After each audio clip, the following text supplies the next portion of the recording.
Hello and welcome to another episode of Video Game Logic. Today's show was recorded on May the 16th, 2017. I'm your host, Gaming Psychologist, and with me, as always, the background track to my soundtrack. Oh my, Caffeine Rage. On today's show, we will of course be discussing the games that we played. Alan Wake has been pulled from digital storefronts. Prey will not receive a demo on PC.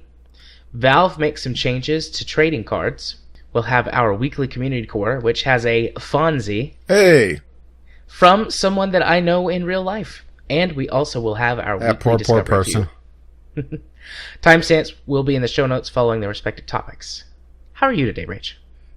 Doing alright. I'm actually in the very, very early parts of my day because prepping for next week. Yeah. Hopefully it shouldn't impact the recording next week of the show. If I'm too much of a grumpy pants, I will just, say put out a Franken episode and be done with it. Yeah, and you've definitely earned a Franken episode on your behalf. What with all of my being gones and reschedulings and things, you've deserved your own break. Yeah, considering how often I've played Hurt. Oh. Well, I'm feeling pretty swell. I mean, we got a later start than I actually intend us to, but there really is, nothing in the news this week, so we had to spend a long time figuring out what we were going to do with the show. But this is the first week that we're recording at our new recording time, which is 9:30 Eastern Standard Time. Actually, it's daylight time. Is it Eastern Daylight Time now? Yes. Whatever, it's GMT minus 4. Hey, that's important for international listeners. It is. Of course, in the wintertime, it doesn't really matter because, that's standard time, but Yeah. But anyway, so I'm a little bit more fresh than I have been, so I'm yes, you have been. Oh, you mean you're awake? Yeah, I'm a little more awake than I have been in the past, so I'm looking forward to tonight. Plus, we're much more settled in our house this week. We're getting ever closer to having things roughly done. I ordered a bunch of stuff on Amazon yesterday for my office, and then a few other things. Like I told you, I ordered a new SSD for my laptop. Mm-hmm. Yeah, my hard drive is failing. It failed all of the smart tests. So I'm like, you know what? I'm just gonna pull off all of the data off it preemptively.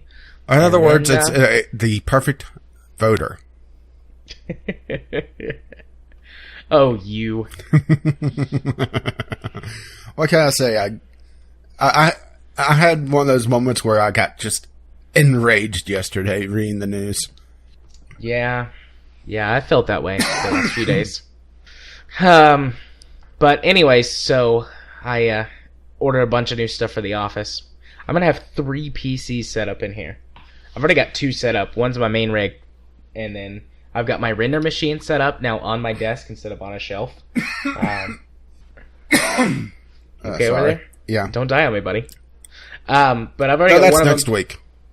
I've got my render machine set up, and then I ordered a couple of new hard drives to go into my server machine, or my home server machine. So, yeah, this is gonna be fancy. I'm not sure what I'm gonna do with this PC though. It's fucking huge. This is like a full ATX tower. Wait, who's huge? Oh, besides you. But this is a full-size ATX tower. I got it from my dad's office because he replaced a bunch of his PCs, and so it's meant to be a server computer anyways. And so I've been rebuilding the guts in it over the past few months, just like a part here, a part there, that sort of thing. So it's going to be a nice home server computer. And I can finally get all of these external hard drives off my desk and free up a little more space to put, I don't know, some more shit that's just going to take up that space. But I'm going to build like a little tower to hang all of my headsets off of, and that's probably where that's going to go. Going to be handy. Make something out of wood with tools. And then it'll look like shit, so I'll throw it away and buy something. Just, well, if you need something to hang your headset on, just get a banana holder. No, that not that type of banana holder. The type for the produce. Yeah, no, I thought about that, and I also thought about getting one of those coffee cup stands that you can put 4 or 6 coffee cups on. Because I've got multiple headsets that I use for different things, for different computers and devices, and so I just wanted to have one central place to put them all. And I was like, it actually might look okay if I put a stand and put everything on my desk in one place. Just get a coat rack and just hang it low on the wall. I considered that too, but I wanted it to sit on my desk because I'm putting some shelves up above my desk to put a combination of work stuff and other decorations. I have my own corner of the office that I can decorate with nerdy things. So all that shit I've got that's been sitting in boxes for years at this point is going to have a home again. It's going to have a home again on the shelf. I am throwing away some stuff. I used to keep a lot of stuff that I'm like, yeah, that's just garbage or clutter now. But in other words, throw away. You mean I'm going to get a box in the mail in about 2 months. If you want it. If you have something interesting. I don't know. I've got a bunch of old Nintendo stuff back when I used to be a bigger Nintendo fan than I am now. And I'm probably going to get rid of most of that. I think I'm going to keep all the plushies because they're cute. And I like cute things. But most of the rest of my Nintendo paraphernalia I'll probably get rid of. And I'll have to virtually pick through it, I guess. Yeah. When I get it all out, I'll take some pictures. I've also got all my Halo stuff. And I'm going to get rid of some of that stuff. I'm not as big a Halo fan as I used to be. I'm just more interested in the... Oh, don't worry. I'm not either. Not as well. Yeah, I'm sure we'll get to that soon. But... So, yeah, I got it all figured out. I need a bigger and a better desk. My desk got damaged a little bit in the move, so... I need a new one. Bigger. Better. Why don't you get one of those fancy standing desks and never use that for each of it? I actually would love to have a standing desk. I stand up all the time at my office at work because I have a desk that's 2 levels. I don't know why it's that way, but I usually set my laptop on the top level because I've got your standard office computer. I've seen the fancy ones that you press the button and it has all the hydraulics that just go and it raises up. I would love one of those. That would not work for me because, one, I'm lazy and I just sit down all the time. But 2, you have to wire things a certain way, and I would be afraid that, I would hit that, and it would start to go up, and I didn't have a slack in my monitor, so my monitor just slowly tilts back. Yeah. Sometimes, actually, I stand up in here and play video games. I'll just tilt my monitor screen as far back as it'll go. And it's only games I'm playing with a controller. There's no way I can do keyboard and mouse like that without. At least with that attitude. Moving. But I've played a lot of games standing up at my desk because I sit all day. My job is to sit, and now I sit and drive around all day. So I take any opportunity I can to stretch my legs. I stood up for 2 hours today doing paperwork at the office, which is when I had that conversation with Amy, which we'll get to in Community Corner. Yeah, you found Amy. Yeah, not that one. Although the similarities in lifestyle are very striking. It might be that one, and she's just in disguise. Hiding from Biff. She feared for her life, so she escaped to Japan and went to the United States. And we did have one very long conversation once about what it's like to be a therapist and do therapy, and she was very interested, so maybe she changed her career path. I think I was still in grad school when we had that conversation, too. It's been a couple of years ago now since Kerblecast has gone the way of the dodo. Well, simple. Just next time you see her, walk up and say Homer to your mobile. And if there's any response other than, what? Then, it's the code phrase to, Amy, is that you? Amy? I'll ask her. I really will next time I see her in the office. But so somehow let's just go talk about games. Rach, what games did you play this week? I've got 3 this week. Let's start off with the Sunday Sampler. Dead Cells, a 2D Metroidvania roguelite, or Roguelvania, I think they were calling it. And Roguelvania? Okay. Sorry. And if I listen closely, I think I could hear you immediately lose interest. Is this what it's like whenever? Is this what the sound that you hear whenever you start talking about Factorio? Pretty much, yeah. Okay. When you said Metroidvania, Roguelvania, my brain just went, "That's fucking stupid." It's one of those, and then turn off. I could definitely see where they're coming from, but I definitely disagree with calling it a Metroidvania roguelite, because it does have the playstyle of a Metroidvania style game.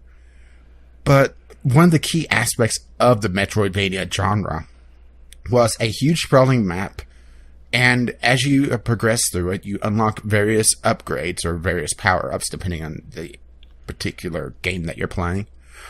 And it unlocked new portions of the map that you could go explore. Well, it's the combat style. It's a 2D action RPG, or action platformer, I guess is the proper term for it. And as you progress, it has very small levels for a Metroidvania style game, and you unlock permanent upgrades. So technically, it does feel that a particular niche or that particular aspect of Metroidvania, but it's on different runs. So it's one of those things that I don't agree with how they're categorizing it in principle. just because I'm a stickler for that, I guess. But okay. They also I've just lost you on this, but I'm going to win someone else on this. They also mentioned combat being very Dark Souls-like. And if you listen closely, you could hear Kyle perk up. And I could definitely see that, because it's a very deliberate combat. I won't say that it's sluggish or slow like Dark Souls is. Or it has that weight behind it. But I definitely see how it's very deliberate, how you have to approach different enemies in a certain way. So I definitely get that aspect of it. And I actually like that aspect, which makes me think that maybe I would like Dark Souls if it wasn't, Dark Souls, and I got burnt out on it just by listening to people talk about it. But Dead Cells is one of those games that it's in very early access right now. It's going to go through about a year's worth of early access, and I got a review copy very early in the run of it. So there's definitely a lot of room for it to improve, but so far, it's actually really good. And I could actually hear the shock, because I think you were expecting me to start just ragging on this game.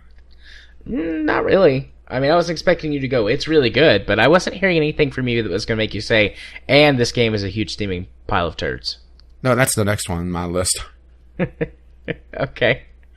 But it's definitely very light in content still, or at least so far. Granted, my biggest comparison I could give to this is Rogue Legacy, where it's an action platformer in a constantly changing castle. Actually, this is a castle as well, so the comparison to Rogue Legacy is a lot more appropriate than you may expect.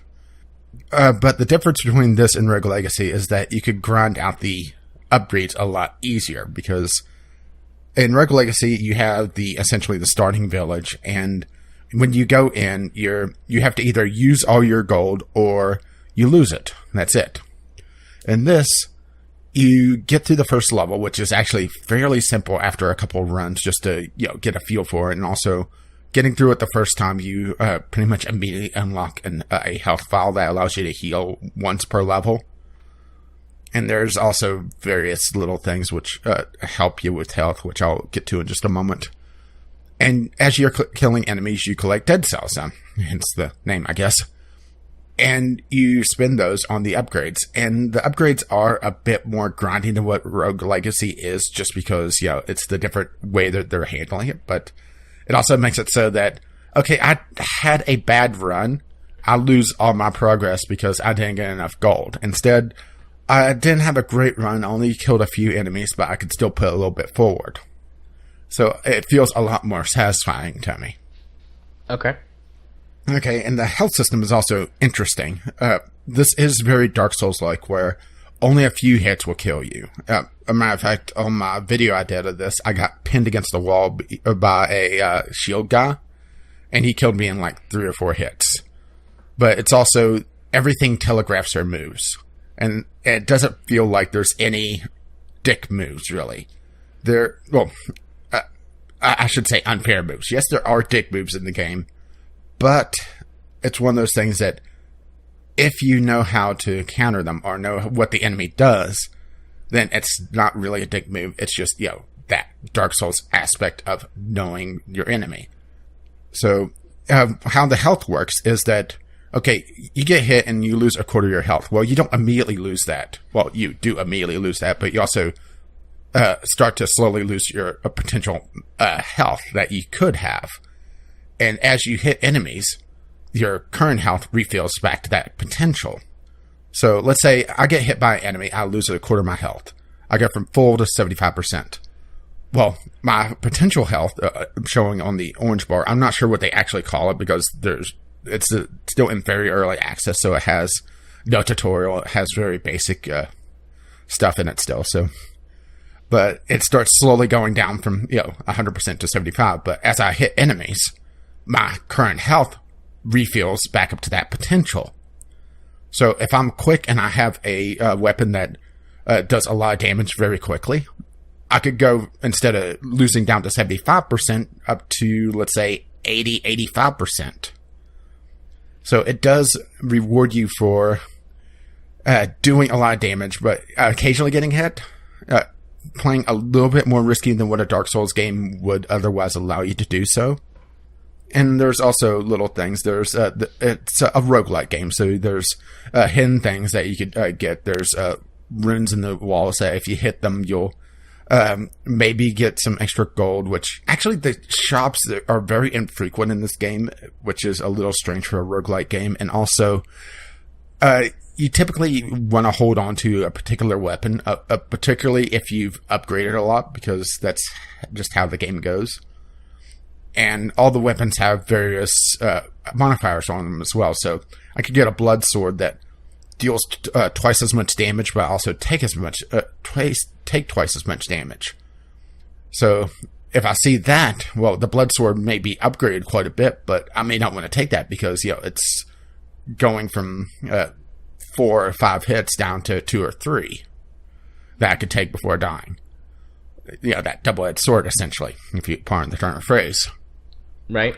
No, I gotcha. So there's that aspect of the shop may be useful, but then it may not. And also there's curses that you could get. There's scattered throughout the world occasionally. There's chests, and there's cursed chests, and there's non-cursed chests. Cursed chests are just, free loot. But the cursed chest will give you a curse on you, hence the name. And it'll be, well, at least so far, on my couple hours of playing, you pick up this item from the cursed chest, which is usually a very good item. They have to bait you into it. And you have to kill a certain amount of enemies without getting hit at all. You turn into a one-hit death. And it's one of those things that it rewards someone that's very, very good at the game, but I'm not good enough at it. Right. And you could also get the curse. There's scattered throughout the world. There's essentially toll doors. A door that you need 1,000 gold or 3,000 gold or however much that's blocking off the item. That if you could pay the toll, or you could just break down the door and also get a curse on you, which is the same thing. Getting hit once kills you. It's very interesting. If you like Dark Souls, I think you would like this, particularly if you don't mind the roguelike aspects or roguelite aspects of it. It also has a branching path system, which is interesting.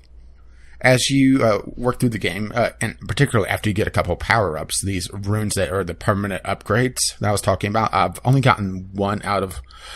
Well, the menu looks like it has room for 4, maybe 5 permanent upgrades. Unlocks different abilities. I got the ability to grow this vine out of the ground and climb up to a different area of the map. Well, up there was also a path to a different level. So it branches off from the main path into this alternate route that also has different enemies. It also drops different blueprints, which I actually didn't talk about the blueprints in the upgrade system. Essentially, enemies have a chance to drop a blueprint so that once you get to the upgrade screen, which is in between every level, so if you get one at the second level, you have to finish the second level, otherwise you lose the blueprint, which is part of the roguelite aspects of it. And then you spend the dead cells to unlock that item. And usually it's not very expensive. You could get it if you dedicate everything in a couple of runs. But anyway, in order to unlock everything, you have to take these different paths, which require you to get the different upgrades. And also, the different paths are also different difficulties. So the hidden sewers may be more difficult than the ramparts, for example. I haven't played enough of it to really get a feel of what's more difficult per se, just what's more difficult for my particular builds or how I have my run going. But it's been a very good game. It's one to actually keep an eye on. Okay. Especially if it's one of those games that's in a lot of different niches that if you're a fan of the Metroidvania style games, I think you would love this. Even if you completely ignore the roguelite aspects of it, because there's a lot of exploration on it, and it feels like the old, I want to say Castlevania games, but I never played enough of them to really get a good feel of those. But that style of game, and it looks absolutely beautiful. It does have a nice art style. It has some really, really good pixel art on it, and a lot of really good effects to it. As you're going through the level, your character casts off light to let you see a little bit better. And just going through the doorways, you can see how the light changes on the levels, which is a nice little touch. Something that I don't think a lot of pixel art games really focus on is just the different lighting aspects and the different effects. And that's something that just is really shines, once again, pardon the turn of phrase in this. Gotcha. You know, I'm gonna... Well, are you finished before I butt in and hijack this for a moment? Yeah, or you could ask me a couple questions about it. I don't have any questions to ask you about the game. That's why I said hijack this for a moment. Okay. You've been talking about Dark Souls a lot, and I've never played Dark Souls that much. I watched a fair amount of it, particularly because I had a friend that just was obsessive about it. Yeah, I've never gotten into Dark Souls. I've played Dark Souls 1 and 2. I've never really gotten into them or liked them very much. Have you seen The Surge? Yes, I have. The Surge actually... It looks very interesting, and they do some really interesting stuff on it. I really want to play it, because it's... I mean, most people are saying it's roughly a sci-fi Dark Souls. And I'm like, alright, I'm in. I'm down for sci-fi anything. Yeah, maybe it's just... some of the different aspects of Dark Souls. Maybe it's just, I need the different theme of it. Yeah. And also, I don't think I really care for the idea that, forced multiplayer come in and dick with you. That doesn't sound appealing to me.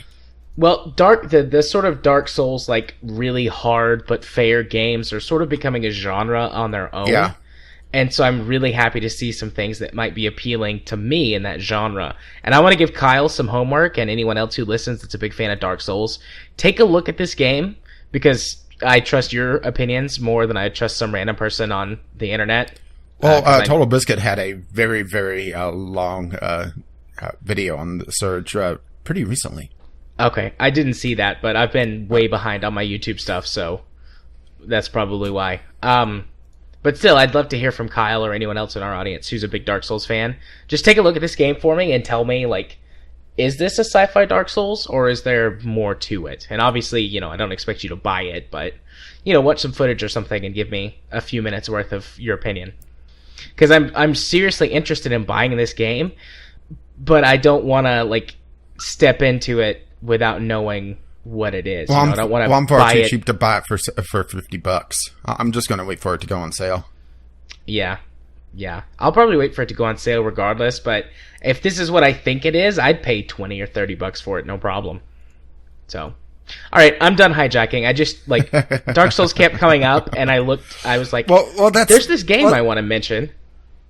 Well, that's because it's that particular feel of combat, that you only have a couple hits, and there's Well, it's not really in this particular game, but there's a certain weight of the combat. A more deliberate combat. I don't want to call it slow per se, because Dark Souls definitely isn't slow, but it's deliberate.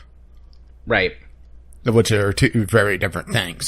Yeah, I know what you mean. Everything is very purposeful, and there are, like whenever you do something, you commit to it. Yeah. Yeah, so. And that is in this game, where you have a window where you're vulnerable after you attack, and there's also a dodge roll that is like in Dark Souls, where there's an invincibility window in the dodge roll.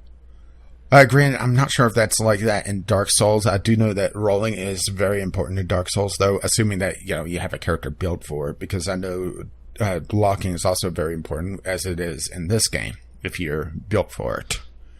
So it's one of those things that it's definitely inspired a little bit by the combat, but I would say more of the inspiration is from games like Rogue Legacy and, really the roguelite genre in general. And, of course, Metroidvania. Yeah. Okay, cool. Okay, so moving swiftly along, we, I shouldn't say we, I had a run with Dirt Rally over the weekend. I had a free weekend over the weekend, so I decided to try it out because I really like racing games. I had no idea why. It's just one of those things racing games I could just kind of chill out and play. And Dirt Rally, I didn't really enjoy my time with it, and I think it's because of my setup. Dirt Rally is a simulation game. There's really no way around it. It's not as strong a simulation, I would say, as something like Gran Turismo. It's still a little bit more on the arcadey side, where you're not tuning the individual gear ratios. You're more of the overall gears and that sort of thing. And the feel of the game is a lot more Gran Turismo than is the previous Dirt Rally or Dirt games in the Dirt series. And I didn't really care for it because I don't have a wheel. I was trying to play this with a gamepad, and it felt like trying to play the older Dirt games with a keyboard and mouse. Everything was just way too twitchy, which was disappointing for me because I really wanted to like this game. Yeah, you're a big fan of the Dirt series. I mean, I like the Dirt games, but I would say that you particularly enjoy them. Yeah, I like that style of racing. I honestly more prefer the rally cross style with an occasional rally game. So that it wasn't quite for me, but then again, there was rallycross in this as well. It's just whenever the Dirt series throws in some stupid game mode like the Gymkhana events or the drifting modes or whatever, is just whenever I just don't care for them. But this, like I said, it's just way too twitchy with a controller, which was disappointing for me. Have you played Dirt Rally? No, I have not. Are you a fan of racing games at all? Oh, dude, I love racing games. Haven't we had this conversation before? Yeah. But I'm much more of a sim racer. Well, I think you'd love Dirt Rally then. Yeah, I play Gran Turismo and Forza. They're my jam. Yeah, Dirt is it's one of those games that if you're just playing it, you can feel the difference between a sim game and an arcade game. Just mostly in the way the car moves, in how the weight gets distributed in the car. Yeah. And after the second turn, trying to take it in this game, it's like, okay, this is definitely a lot stronger on the sim side of things, and it's just my setup was just not built for it, which I'm really disappointed in. Granted, I think I could get into this game if I spent enough time with it, and it was a free weekend, so I wouldn't have enough time in it to begin with. But it's one of those things that, okay, this would require an investment of a wheel and getting set up with that, spending time to actually learn a sim game. And I'm not that committed to it. Yeah. I should really buy a racing wheel. Well, I used to have one a long time ago, but... Well, Katie's going to hate me now because you're going to spend a couple $100. Yeah, good one's $200 or $300. I'll put that on the wish list. Maybe someone will buy it for me for Christmas or something. Yeah, I wouldn't mind getting a racing wheel. I think I would more rather have a flight yoke, though. And get into flight sims. And once again, you could hear Kyle perk up. Yeah. I need a HOTAS, too. Because I've just got if you're into that sort of joystick. Thing. Oh, I am. Yeah, my joystick died on me whenever I moved it. Well, it was dead beforehand, but I just hadn't used it in ages. Which I know sounds like a personal problem. But the potentiometer in it was shot. And I looked into it to try to see, could I replace this? Because I knew what the part was. I knew the problem with it. But because of the mount in it, I just couldn't replace it. I lost probably a $60 or $70 joystick because of a 50-cent part in it. Oh, that sucks. And granted, if I had a 3D printer, I could probably have fixed it. But, it's just one of those things that I just don't have access to those particular tools. Right. But we're way off course, aren't we? We are. We're going to get a time penalty. That's all right. But yeah, outside of the sim aspect, Dirt Rally is actually a very beautiful game. A lot of attention to detail. Granted, it's probably my biggest complaint about it. Art-wise, is the same problem that a lot of games have. Is that there's just not a lot of things on the side of the road because they focus so much on the road, so it doesn't feel like you're at a racing event. At a racing event, you'll have a lot of people on the side of the road. You'll have things on the side of the road. But in this, it's like you're almost in a post-apocalyptic world where everyone's dead. You're still racing for some reason. And that's a problem with the racing genre in general, really. Either you have, just essentially cardboard cutouts in the side of the road, little dots in the stand, or, there's no one there. I think that's going to be the next big thing for the racing genre because they're really at the point where the art can't get much better on the cars. The world is pretty much there. I think it's going to be the set dressing next. Yeah. The most recent couple of Forza games have done some things to help with that, like having interactive track elements is the wrong way to say it, but things that you can see and change dynamically as you drive around and not just weather. But crowds are still very lacking. I don't know why that's so hard to do a good crowd. I think it would be more the fact that, it's essentially a waste of resources for most people. Yeah.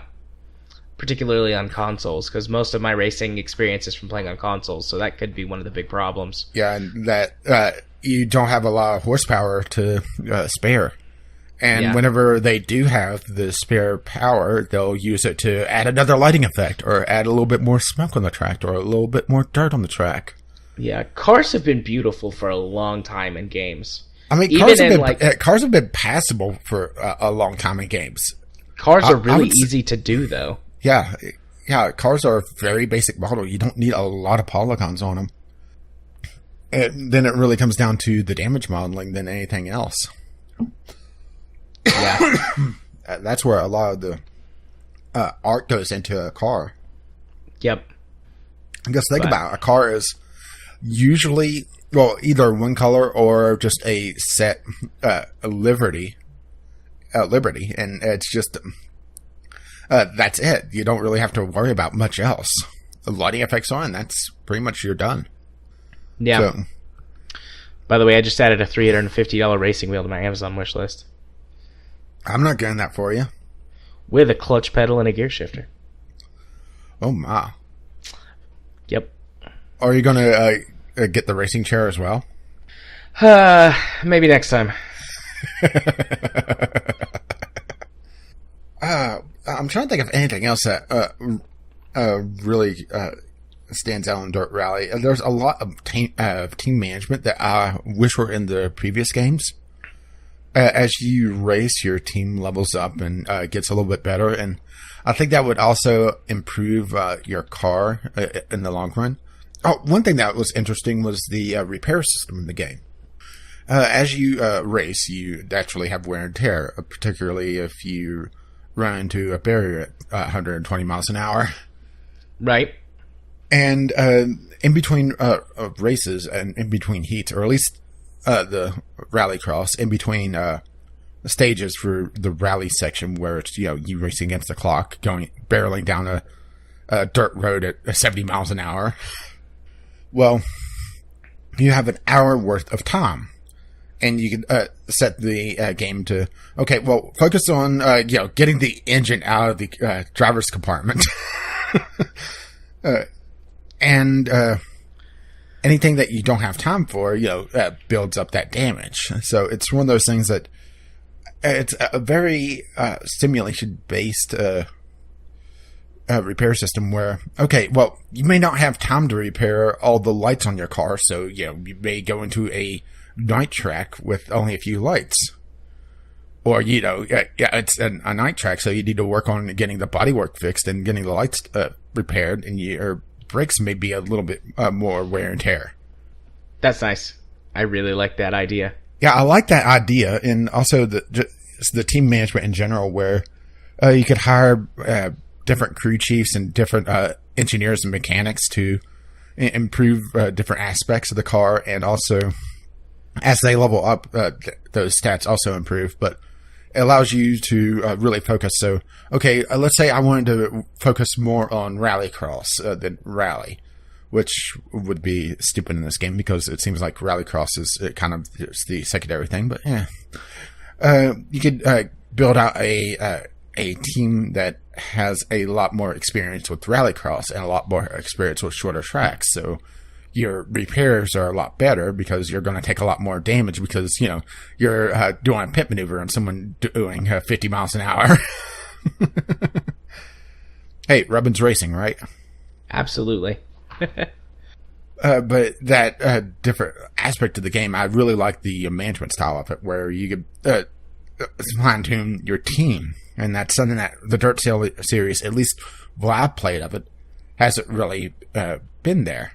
There's been team management overall and getting different deals and stuff, different sponsors, but there hasn't been anything of this detail. And I hope that the next Dirt game, that assuming that it goes back more to the arcade style that I can actually play with a controller, has this system in it. Yeah, I like that. Yeah, I'm surprised that you didn't try Dirt Rally over the weekend. I didn't even notice that it was up for a free weekend, honestly. I guess I'm going to have to tell you whenever there's a free weekend. I'm a much bigger fan. I mean, rally and rallycross and all that's okay. I'm a much bigger fan of GT racing. So, and things like that. So you would prefer more of grid than dirt? Yeah. I mean, I love grid. I've played through grid 1 and 2 before, and a lot. And like I said, I played a ton of Forza. What was it, Super Sport? Or there was another grid game. Another grid game? Yeah. Super Sport. There was another grid game after 2 that... because the big thing was that 2 didn't have the in-car camera. Yeah, I can't do that. I have to be in-car. The only racing game I've played in the last 15 years that I haven't done the in-car view was Test Grid Drive Unlimited Autosport 2. And it's because that was terrible. Yeah, Grid Autosport. I don't really race in-car often. If I do the car cameras, it'll be the either the hood or the roof cam. But Grid 2 didn't have the in-car camera at all, and Grid Autosport has it where they have you focused on the road if you're in car, so it has a blur on the dashboard, which just feels awful. That's stupid. Yeah, let's see. Why would there be a blur on the dashboard? It's moving at the same speed you are. It's relative to you. It's stationary. It's meant so that you're focusing on the... Oh, like tunnel vision. Yeah, tunnel vision. I'm seeing if there's a screenshot here somewhere, and I don't see it. I'm going to have to... I need you to see this. Grid Autosport. Grid Autosport in-car view. There should be something here. Here's a good example of it. This, I think, is Undoctored. All right, I'm just going to... hopefully this is a crash Skype whenever I send you a link. Oh. That actually kind of hurts my eyes to stare at it. Here's another example. As a matter of fact, the gauges do not move, which is also terrible. Yeah, that is terrible. I mean, look at the speedometer in the middle of the second one. Yeah, it's all the way down at 0. Never mind the fact that the HUD one shows 201 kilometers an hour. Yeah. It's like, 120 miles an hour? 125 miles an hour? I think so. But yeah, granted, it wouldn't really affect me that much because I don't play in that particular view usually. But, it's terrible. Yeah. As a matter of fact, I think they got some really bad reviews because of it. Well, yeah, I mean, car fans like that kind of stuff. No, Grid fell off my radar a long time ago. I played Grid 1 all the way. Then I played Grid 2 a bit on Xbox 360. Yeah, Grid 2 wasn't nearly as satisfying as Grid 1. Yeah, and it wasn't as good, so I didn't play it a whole lot. Yeah, I think I played that one on a free weekend as well, just to get a feel for it. And was it terrible? I think it's one of those games that I would probably pick up if it goes on deep discount. Maybe next time I will, because I am looking for another racing game. Or I could just, go back and play the ones I have. And that's the thing, is that I never really sit down and mastered the racing. I'll play through once and then play a few races over and over again. But I just don't like sitting down and playing the same race over and over and over again and getting that mastery level, Yeah, I understand that. Was it Grid 2 or Grid Autosport that had essentially almost a roguelite element to it for one of the races where they would have chunks of the road and they would essentially create a new race for a mode? Does that sound familiar to you? That does not. So okay, so probably Grid Autosport. Yeah, probably. Okay.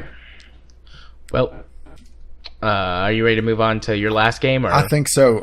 I'm really stretching out my games I played this week, aren't I? You are. We've met our entire expected time on your games. So should I just skip this next one and be done with it?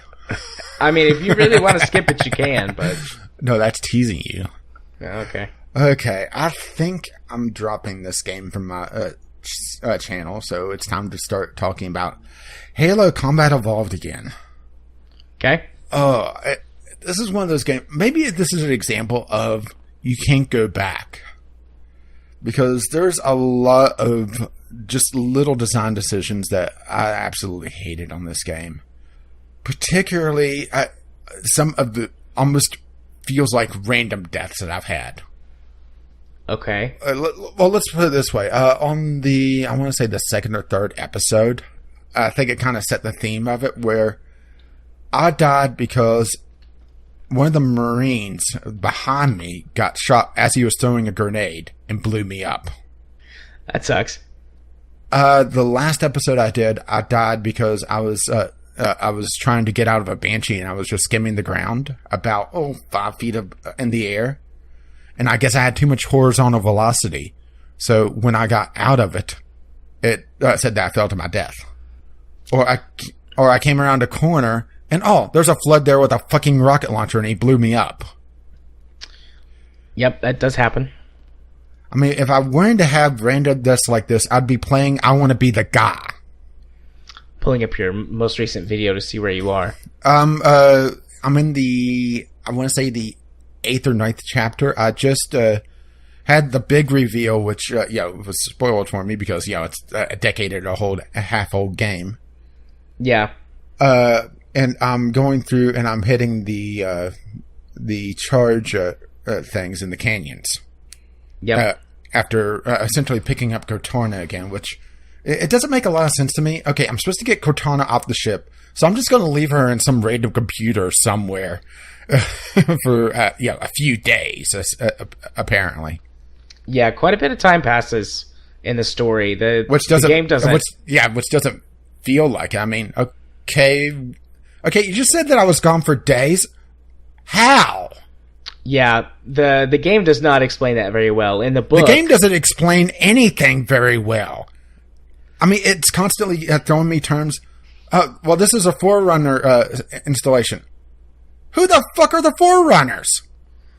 Granted, I could go look that up because, I'm in the future now. It's not like 2001 where I'm, it's like, okay, who the fuck is this? I could go look that up on the wiki, but that's not good storytelling. Yeah, I do get that it's setting up a lot of the universe and, giving a lot of branching points, but that's not interesting to me. This is an interesting thing that just popped into my head. Halo came out at a time when you still got decently sized manuals in the game, and a lot of stuff is actually explained in the manual. That may be my problem because you get the I was trying to figure out. Okay, how the hell are people supposed to know literally anything of what the fuck? I mean, it doesn't explain everything because obviously, like, this came out and they didn't know that they were going to get a 10-game franchise and like 25 books and all that jazz. Well, let's put it this way: I've been doing a little bit of reading between episodes, and the reason why it's called Halo Combat Evolved is that they thought that the term Halo would be too generic and nobody would know about it. Yeah, yeah, but in the original game manual, it's like, I don't know, 35 or 40 pages. Yeah, maybe this is just a problem of, being a modern gamer and going back to these games and trying to figure out what the hell is going on.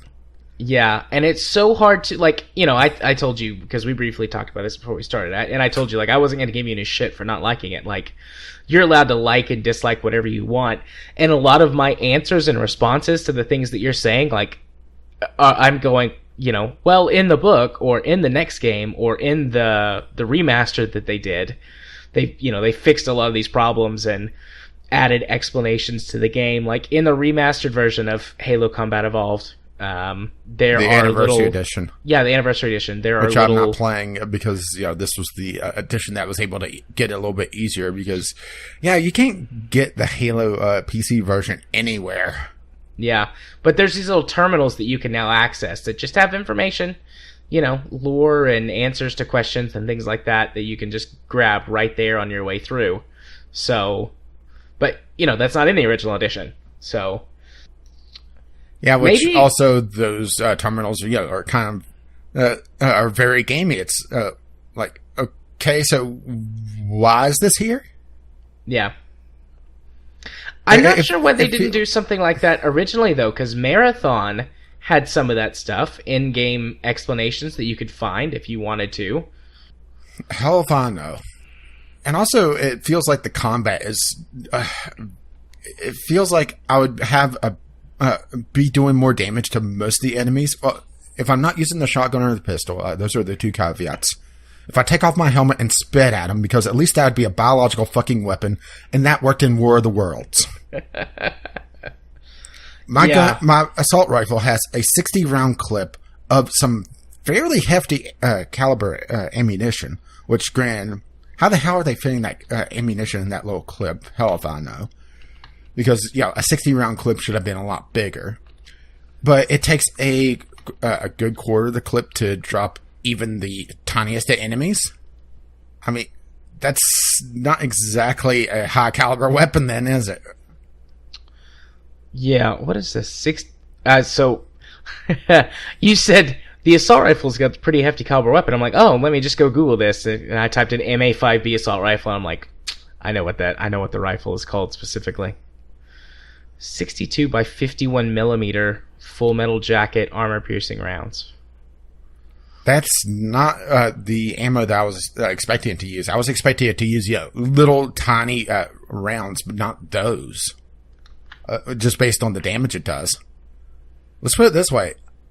I would expect the damage to be swapped between the pistol and the assault rifle. Yeah, the original Halo pistol was legendarily overpowered. That and the shotgun, which, granted, the shotgun also suffers from being a video game shotgun in that if I'm face-to-face to you and you shoot me with the shotgun, I'm dead. If I take 3 steps back, I take no damage. Okay, not that extreme, but still. Yeah. The original Halo shotgun actually was, I mean, it still suffers from being a video game shotgun, but it's definitely more effective at range than later games versions of the shotgun. So it gets worse, actually. Yeah, that's what it seems like. I've been looking into Halo stuff because, the game's not telling me what the fuck is going on. So, I gotta try to figure it out for myself. And I've been reading about, we nerfed the only good weapons in the game. Well, that doesn't make me want to play it anymore. Yeah, the Needler is definitely your friend in Halo 1 for elites and things. I don't like the Needler, mostly because, one, it has a lot of auto-aim, and usually that's not being friendly to me. And also, a lot of times it has that delay on it. And if something's charging at me, well, that delay got me killed at least once. Because I had one of the golden elites charging at me, and I had the Needler out. Yeah. And also, maybe it's just the way the guns are designed, but everything looks like they're designed by Nerf for the Covenant. And I'm just thinking, there has to be a mod somewhere where the dealer starts just shooting darts, Nerf darts. I'm sure there is. I've never seen one, but I'm sure it exists. And I realize, sci-fi weapons tend to either fall into the Star Wars blaster type of weapons, or the Nerf gun. And Halo is definitely in the Nerf gun area. And it just makes everything feel a little bit less weighty than what it should be anyway. It's kind of funny how we're going back to weighty weapons. And I've realized that this is a decade and a half old game, so my expectations are... I need to temper them a little bit more than... what I would expect for a modern game, but still, the assault rifle is just criminally underpowered. Yeah.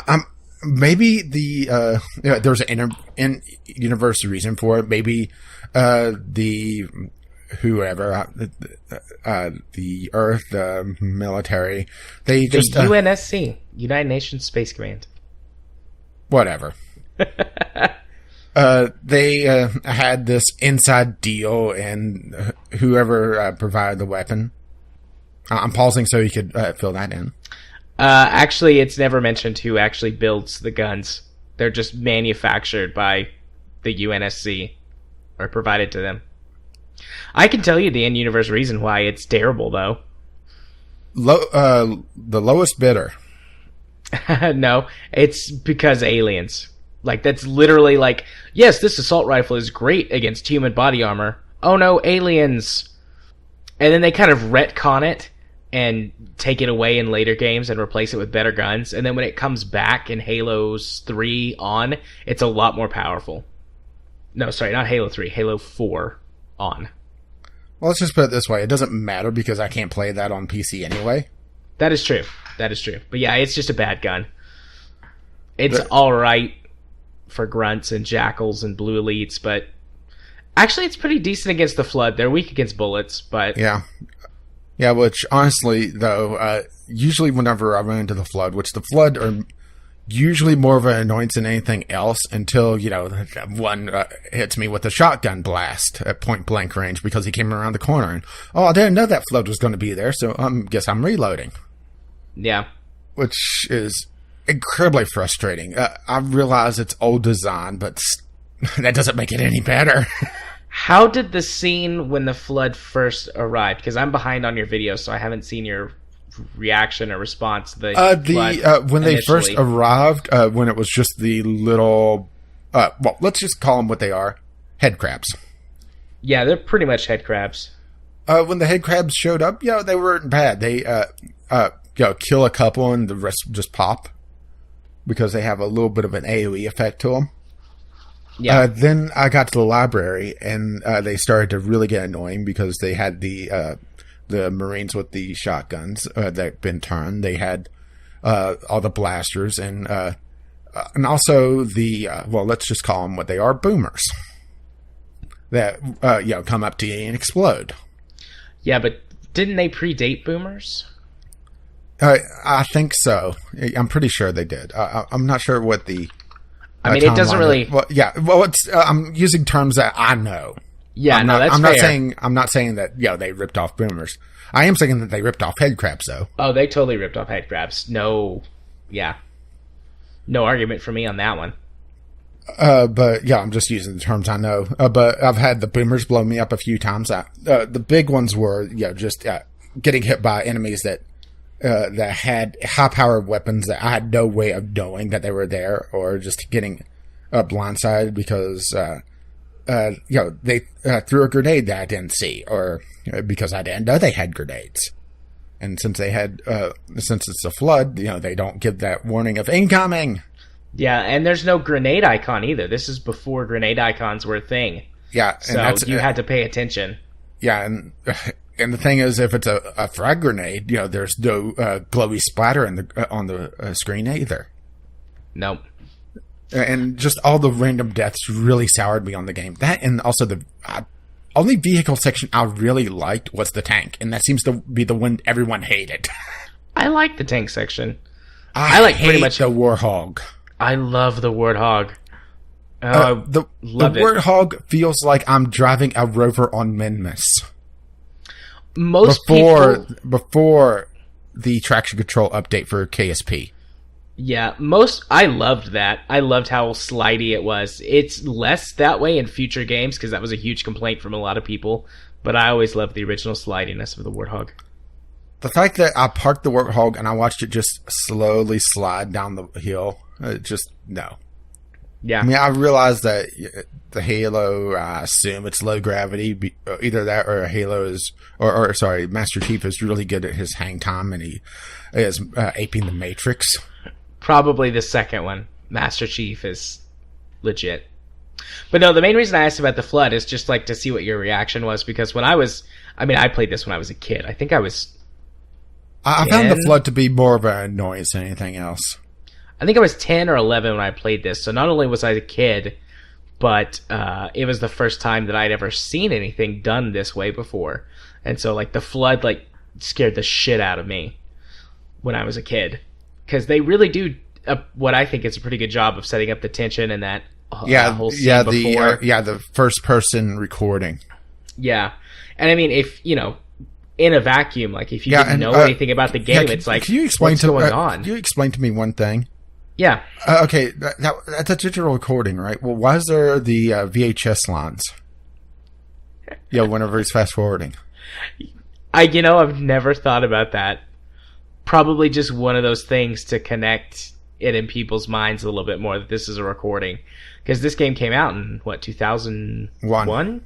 Yeah, so... Yeah. But... Maybe the technology in the Halo universe just sucks. I don't know. They... Even in all of the extended universe stuff, there's no real... It's kind of just like Star Trek or Star Wars tech. It just jumps around, and sometimes they have things that are holy crap, that's amazing, and then sometimes it's what? This is supposed to be the year 2550. Why do you still have this technology? Why don't you have this kind of technology? So they don't really have very consistent stuff. They kind of do the hand wave thing, just this is the way it is. This is technology. Accept it. Because it's just one of those things that maybe it's a combination of me having higher standards, having higher expectations than the game could provide, it being a decade and a half old game, and it pulling some mechanics and some design choices that honestly just piss me off. All the random deaths just really soured my mood on the game to the point where I just don't want to play it anymore. Even though I'm probably an hour and a half, 2 hours away from the ending. Yeah, you're pretty close to the end of the game. You've got, I think, 3 more levels left. Yeah, the last, I'll tell you exactly where I am. Breaking stuff to look tough. Okay, yeah. I forget what the mission's called where you've got to go rescue Captain Keyes. But that's next, and then after that is the Maw, which is the last level of the game. So you've got 2 more levels left. Yeah, but I mean, there's just a lot of things that just don't make sense whenever I look at it. Particularly the stuff with Cortana. It's why leave her here? Why? Yeah. This is This is your one purpose in life. This is your one job. Yep. And they do, they do retcon it in the books and things and make it all make more sense. But yeah, when it came out, this was what you were given. Yeah. I really should go back and play all the Halos again. To see it, because it's been years, 2 or 3 years since I've played them all the way through. I should see how well they hold up now that I'm older and my tastes have changed and things, because I might be lining up more on your side with the actual games, especially whenever I'm especially some of the points I'm making, I guess. Well, you're making a ton of valid points, and I'm going, I've never thought of it that way, because the last time but it's a dick move to make me go slow through an area. Then because I went too slow on an area, there's this flood right there with a rocket launcher and I can't dodge it. Yeah, the library is a bitch. I never liked the library. This wasn't the library. This was actually the last video I did. Okay. This was breaking stuff to look tough. That mini chapter, I guess. And also the fact that, you're low health. Doing this brings your shields down, and we're going to flood this area with sentinels.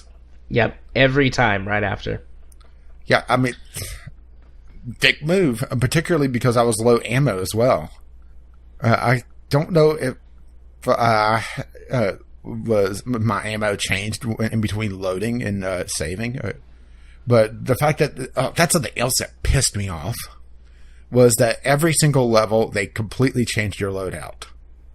For times, makes absolutely no fucking sense why.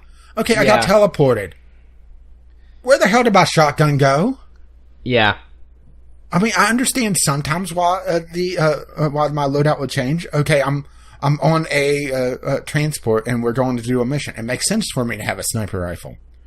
Granted, I don't know why would you give me a sniper rifle when the pistol does even more damage, but what the hell?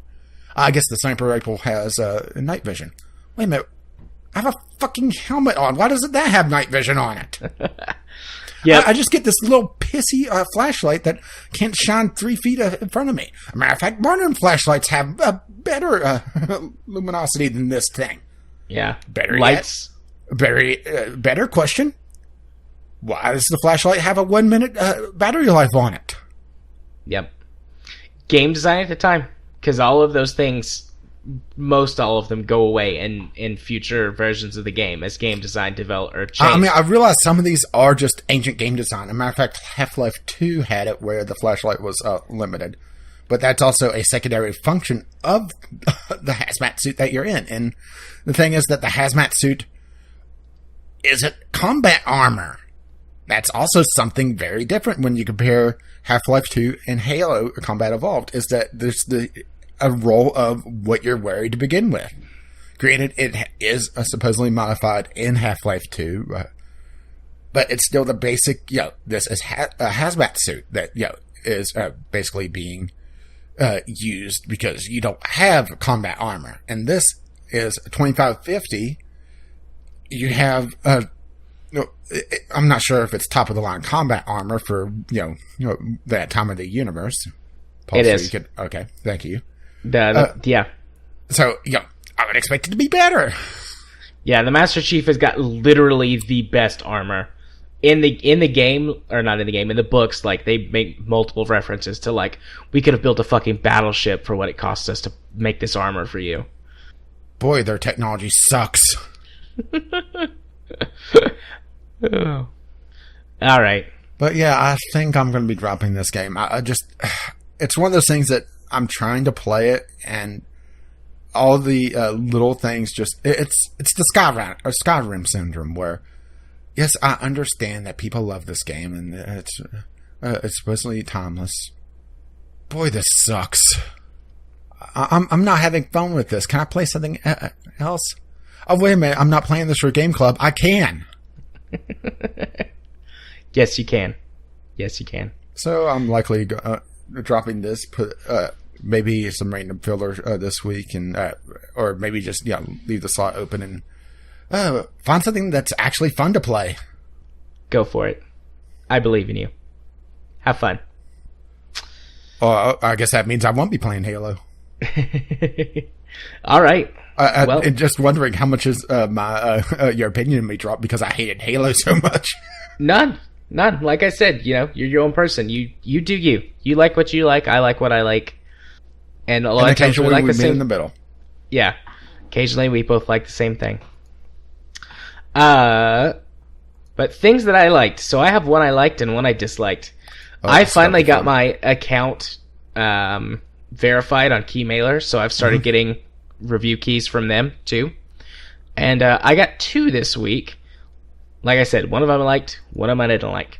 So the first one is Captain Kaon, which is a cross between Lunar Lander and then some kind of shooter game. Part of me wants to say a shmup, but it's nowhere near as hectic as a shmup. So I don't think shmup is the right way to describe it. But maybe I should have played this because I have a review copy of this one. Yeah, so the story hook is these aliens invade and they send all of the best technology and ships and crews and everything to go fight the aliens, and you're just this guy who's left over, and you're the only person around who knows how to pilot a ship. And the aliens found Earth, so now they're invading Earth, and all of the fleets are away, and it's up to you to stop the aliens and recapture all of our stuff from them. Gotta say, the trailer does not make this look very good. Particularly, it looks like they didn't do a good job at doing a stroke on their text, so it just looks terrible. Yeah. This is not a very good game. Wow, it must be terrible for you to say that. It's just not a very good game. It would be okay. The biggest problem is the Lunar Lander aspect. You know how in Lunar Lander the goal is to pick a landing zone, and you're constantly dropping, and you have to use your thrusters to land properly and not crash. Yeah, that's this game. You're constantly dropping. I don't know if there's a mission where there is no gravity, so you're not always falling to the ground. And you're constantly having to boost yourself back up and maneuver around and avoid through things. And you have to solve puzzles in order to progress through the levels. And then also you have to fight and kill enemies and not get blown up. And every time you crash into something, you take damage. You crash into the ground, take damage. Crash into a wall, take damage, etc., etc. And it's just why? Oh, why God. did you need this? A lot of this looks like it's also you're or at least part of it. You have to ferry cargo around, and that's swinging under you. I imagine that impacts your motion. Actually, it does not. It just swings around. Really? Yeah, it doesn't impact the way that your vessel controls. I'm watching the trailer of this. There's a section where you have to go through crushers. Mm-hmm. Oh. Yeah. And also, this game looks like it has bad graphics for the 90s. I mean, we talked about the pixel art on Dead Cells, how it's done really well. Well, this is kind of the opposite of that, where it's a retro-inspired art style that just doesn't age that well. And it looks like it's more of a crutch for a lack of art lack of art skill than it is for a conscious design choice. It's not that bad. I mean, it's certainly not great. But when you're actually playing it, it looks a little bit better than it does here. I don't know if it's video compression or what, but... I'm just looking at particularly how all the art is tiled. Because on some of the screenshots, you could see the same lineups of how different ways the level is tiled. And it makes it look a lot more repetitive. As a matter of fact, on this one screenshot, I could see the same tile 5 or 6 times. Yeah. I mean, it's all like that all the way through. I mean, there are different tile sets, but it's incredibly repetitive all the way through. Which was also a problem I had with Halo, which I didn't really talk about. Yeah, so I tried playing this with both keyboard and mouse and controller, and it's not good on either one. It's slightly better on a controller than it is keyboard and mouse because you can, you don't have to go full throttle all the time when you're trying to maneuver around, but it's still bad. I mean, there might be a certain type of person who likes this sort of thing, but there's just so much shit going on all the time to even fly your ship and navigate the levels that I constantly was like, oh my gosh, I just crashed because I was trying to shoot that thing and I forgot that I have to constantly accelerate so that I'm not going to crash into the ground.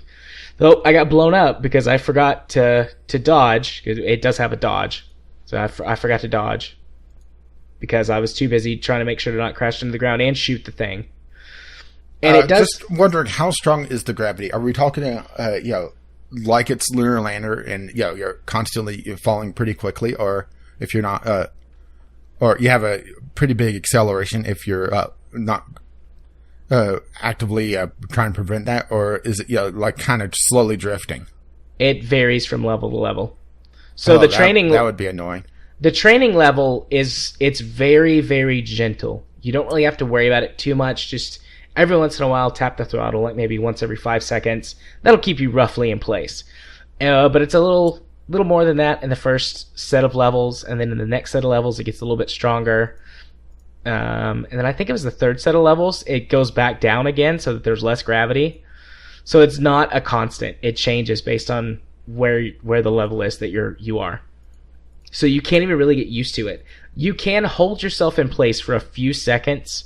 It's called the air brake or air stabilizer or something. And it's like it fires all of your thrusters at once and your ship stays in place, but you can only do that for a few seconds before it shuts off and has to have a cooldown. Of course.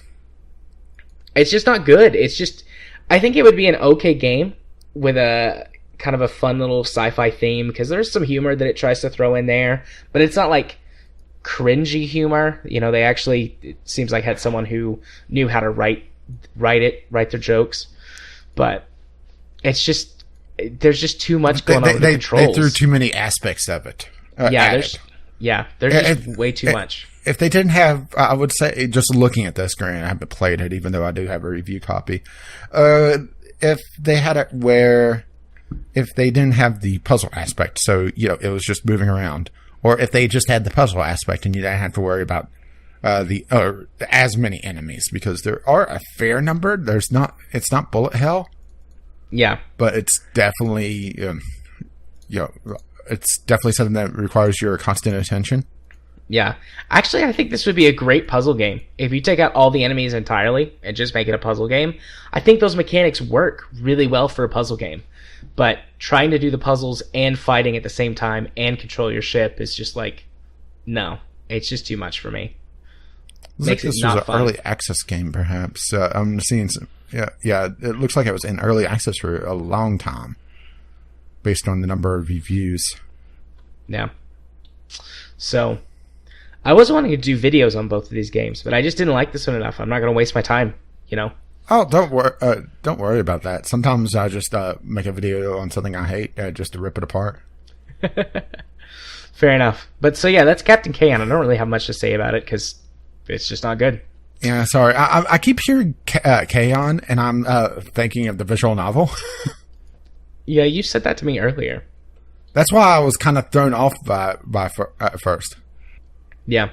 So the other game I played is Smash Pixel Racing.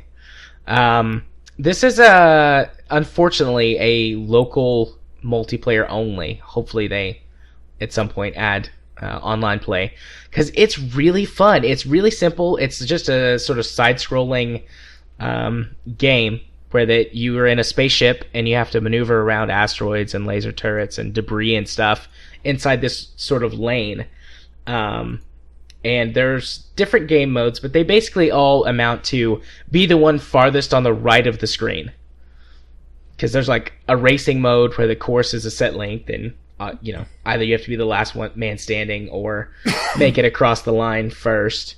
Then there's a survival mode where you have to, you just survive for as long as you can. And there's a couple of other modes, but it's really difficult to test without anyone to play it with. So I'm not entirely sure how the other couple of modes Katie? I guess I could try that out, but I haven't had a chance to play it with her. But it's just really simple, fun, and knows what it is. There's 8 or 10 different ships, but they all fall into 3 classes. Like, you've got the agile ship that's faster and maneuvers, but it's a lot weaker. There's the balanced ship, and then there's the ship that's like kind of slow and bulky, but it has tons of armor, so you can smash into a lot more stuff before you die. And And you've got a health bar and an energy bar, and the energy bar controls everything. So you pick up these little blue orbs that give you energy to use your boosters. So, like, accelerating. So you can get further to the right. Right, so you can go farther to the right. You don't need to use that booster power to maneuver up and down or brake, but that's the only way to actually move forward. And then you've got a shield that you have automatically, and it uses blue energy every time you smash into something until the energy's gone. And then you can also use blue energy to fire laser cannons to destroy debris or other players or things. And then there's just green energy that you pick up that replenishes your health. And it's got a good sense of speed. The farther to the right you go, the faster everything goes, which makes it feel like you're really picking up a lot of speed. And also, I would imagine that you have a shorter reaction time as well, since you're going to the right anyway. Yep. And the stuff that it throws at you is all completely random, so no two runs are going to be the same, which this is kind of that... roguelite element where the rate of generation. Yeah, I was going to say it's slightly reminiscent of Race the Sun in that aspect. Because, going really fast for as long as you can. But, I mean, I don't have a ton to say about this game because it's super simple, but it's got a concept, it knows what it wants to do, and it executes it perfectly.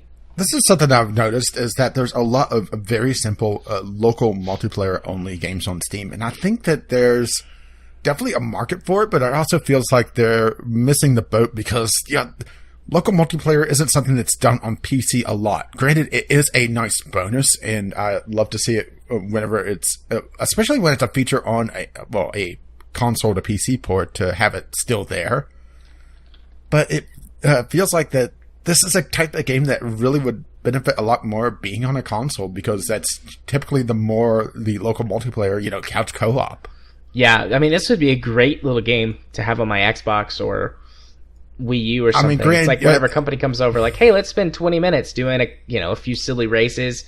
It's got a really low skill floor. Like, anybody could figure out how to play this game in like 5 minutes or less.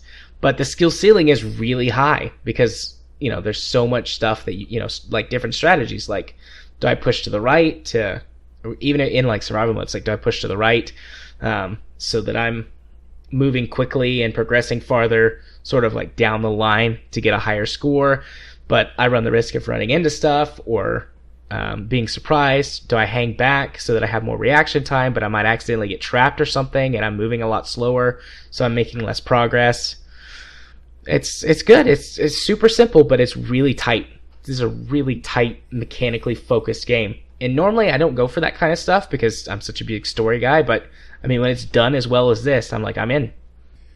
Granted, the Steam Link does make it so that these type of games can be couch co-opted a lot easier these days. True. It's one of those things that it just feels like it's on the... I hate saying it's on the wrong platform, because PC definitely has room for all these little couch co-op games. But I think that without really much in the way of online modes or a lot more single player stuff, it feels like it's kind of an empty experience for most gamers. Granted, this is an early access game, so I'm just quickly looking through to see if there's any additional stuff that they're planning on adding. I'm not seeing anything, at least off the bat, or at least for online stuff. But it is... I do like seeing this niche being filled out, and I hope that down the line, a PC does get more into the living room. I mean, that was the entire point of the Steam box in general, which kind of just fell flat because no one really knew that they didn't. Well, no one knew what to do with it because they marketed it to the wrong group. Right. I will say that this game is controller required. You cannot get past the options menu, or you can't do anything outside of the options menu without a controller. Yeah, which I don't see them mentioning that on the store page. It's at the very bottom of the description. It says gamepads required. So, well, and it looks like they're behind in the early access as well. Actually, far behind, because they said final release will most likely be in late 2016. Wait a minute. Yeah, they're only in 0.15. Yeah. Ideally before the holidays. However, it may extend to early 2017. Yeah. Matter of fact, they haven't updated since January 11th, so this may be a dead game. I hope not. It's a lot of fun. I'd like to see a couple extra features added to it. Online multiplayer for sure. A few more meaningful differences between the ships, because outside of the 3 basic types, it's all cosmetic. Which may not be that big a deal since it is a fairly simple game. Yeah, that's true. But yeah, a lot of fun. I'll probably, if I'm like, I could play a game for like 10 minutes, I'll probably pull out Smash Pixel Racing and see if I can set a new high score on my survival run. Wait, what? I'm trying to figure out why I have a achievement in this as well. I had an achievement at some point. I had an achievement in this game before I even opened it, so I think it might be bugged. Yeah, I think it's bugged. Yeah, because I don't think I played it. I know that the Idlers ran it because I see 2 hours on it, but I don't recognize it. Oh, no, on Captain Kaon. Sorry. Oh, yeah. Captain Kaon. That's the one I have it. Yeah, this has to be... Yeah, this has to be bugged. Whoops. For some reason, Captain Kaon says I've only played it for 6 minutes. That's not true. I played it for a few hours. Weird. Yeah, it's probably just bugged. Okay. Either that or they're trying to boost their achievements to trigger something that we may be talking about in a little bit. Indeed. Holy shit, we've been going for nearly an hour and a half. I blame myself. Yeah, I blame you too. One of the rare instances I get to do that. Hey, I had things to say. We should take a short break before we go to the news section. I am roasting in here. I need to go turn the AC on. And I might as well fill up my water. Well, I'll go do that as well. All right. We'll be right back. Yeah, I was getting very hot. And I like it to be cold. Plus, I wanted some apple juice. So I got apple juice. Admit it. You just like it to be cold so you have an excuse to cuddle. I do like to cuddle. But, so yes. Let us move on to our news topics. I don't think, unless we go get long-winded, I don't think we'll have to do any news culling. The only thing that might take a hit is... Franken episoding? Yeah. And the only thing that might take a hit is Discovery Q, but we'll see. Anyways, Q. Anyways, our first news topic is... Alan Wake. Alan Wake is pulled from digital storefronts due to one of its music licenses expiring. I think it sounds like most of its music licenses expired, and that's why it got pulled. Yeah, Alan Wake, a Game Club game as well. Yeah. And at first I thought they were saying, Alan Wake as the franchise and not Alan Wake as in Alan Wake. So I was telling you to pick up American Nightmare because, well, a little bit of a tease is that I think that may be the game that I'm going to be pushing for October. Yeah, I mean, I don't have a problem with that. Unless, something more appropriate pops up. But Alan Wake is, one of the major things about it is its music, especially at the end of the individual episodes, because, well, if you haven't played Alan Wake and you haven't listened to our Game Club episode of it, Alan Wake is divided up into essentially, well, nowadays we would call it the Telltale style of, 5 episodes, only Alan Wake it released all at once, and it's not individual games. So it's going from episode to episode. They have the end credits and usually some sort of music piece that fits the mood or is a teaser for how the next piece of the game is going to play out. And that's not even including the original soundtrack, which was fucking awesome. Yeah. If I recall correctly, they even had David Bowie in it. I think they did, yeah. But the soundtrack to this game was awesome. They did a good job putting together an appropriately themed and sounding and mood matching and all that soundtrack. So yeah, Alan Wake is just a masterpiece. Alan Wake is a great game. Really, really good. The only thing that I could really fault it for is the combat, but that's not really it's a game flaw as a gamey feel. but it makes sense in the mood because Alan Wake, he's an author, and he's gone to the gun range a couple of times to fire a gun to be able to write about it, but he's not, someone that you'd want in this situation, essentially. Yeah. So it makes sense that, his the combat in the game is not particularly great. It's passable, but it's not great. But, it makes sense in the game. But the reason why we're really talking about this, Alan Wake is gone. I'm pretty sure that the time has passed, or at least by the time that the episode comes out, Alan Wake is gone from digital storefronts in general. And any new gameplay that you see will have Alan Wake's pirate eye patch. Yeah. Yep, you can't buy it on Steam. The page is still there if you've got it in your library, but it's already gone from Steam. So it's probably also already been pulled from the Xbox store as well. Yeah, which is hugely disappointing. And, Alan Wake isn't the only victim of this. Even in the next month, the Doctor Who adventure games, which, granted, aren't particularly great, are also getting pulled because of their licensing. Granted, that's not a music license, that's the IP itself. And not too long ago, San Andreas, whenever they did an update and actually broke a few things, they pulled some sound assets as well. They pulled out half a dozen different music tracks because the different licensing had ran out.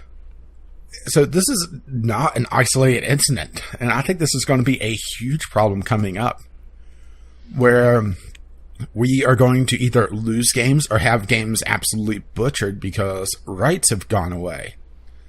And these game companies, they can't really fight this because the record industry is hugely powerful.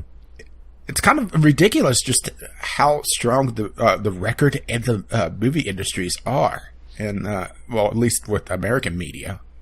Yeah. This is something that I've been a huge advocate for digital purchases for years. And there's always been what happens if your license, something happens and you can't have your game anymore because you're really just renting a license or that whole argument. And I've always been that's just one of the consequences you might have to pay. I've never thought about, what happens if the music license expires from your digital game and then it goes away or gets changed because, keeping the music in there when they could take it away would technically be illegal. So, yeah, I've never thought about this problem before now. Yeah, and I think this is going to be something that we're going to see a lot more of, especially because licensed music is becoming a lot more common in games. Alan Wake was, I shouldn't say it's a forefather of it, but it's one of those that they can't really remove the music that easily without just changing the complete mood of the game. Yeah. And you could make an argument they could go and find some new music that's royalty free or whatever, but it's yeah, but why would they spend that much time? Yeah, that's the other flip side of it, is that you can't just say, okay, give me all the sound tracks that give the same feeling of David Bowie's Space Odyssey, because I think that was the soundtrack in it, or I may be mistaken.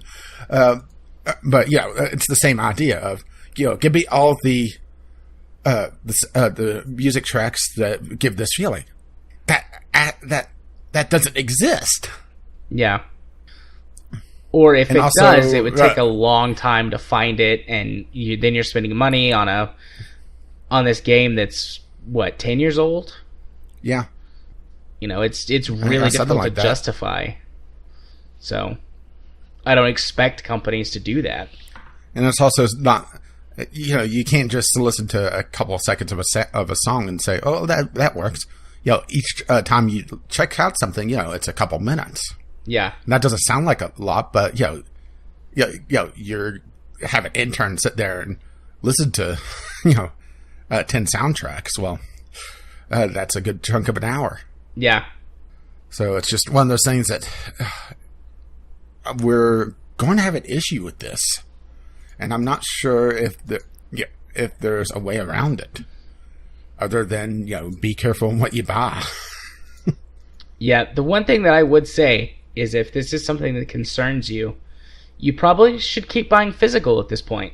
They can't take music out of your physical game. Actually, that's not true. They could with a patch or something. So yeah, you're fucked. Yep. This is just a problem that you have to deal with, or we're going to have to deal with going forward. Indie games are probably going to be the most immune to it because they tend to, as small developers, have someone make music for the game or use royalty-free music or something like that. So maybe this is another reason if you want to be a bit safer or a bit more secure about it. Also, it's kind of foolish on the developer, or I guess, would this be the developer or the publisher's part of whoever negotiates the license of having a timed license like this? I don't know whose fault that would be. But it does seem extremely foolish to say, okay, well, we want a 10-year license. Granted, I don't think anyone working on Alan Wake would expect it to be that big an issue. I'm not sure if they thought Alan Wake was going to be as big as it was, or as well received as it was. I mean, granted, I think every developer has this hope, but at the same time, it's you don't try to overestimate. Well, unless you're Square Enix. Yeah, they probably. I mean, even then, this was starting to in the right circles. Like, hey, we're doing more digital stuff now. I wonder if this is going to be a problem. And probably they thought, well, we'll do this as a temporary solution, and then we'll deal with it in the future. And then companies change and things are sold. That'll be a problem for tomorrow's me. Yeah, that'll be a problem for future me. And then future me is looking back, going, "Fuck you, past me. Why didn't you do a better job then?" So. Yeah. I mean, I'm glad that they honestly, I'm glad that they're pulling it from stores as opposed to changing the game. Yeah, true. And it was nice that they announced it at least the weekend beforehand and gave a 90% off sale. Yeah. At least on the PC version. I'm not sure if the consoles had the same luxury. They definitely went on sale on the consoles because I'm subscribed to r/Xbox One. And it was a post on there that made my front page. But they just said it was discounted. I didn't go look at it because I was like, well, I mean, if I'm going to buy it, I'm going to buy it on Steam right now. So.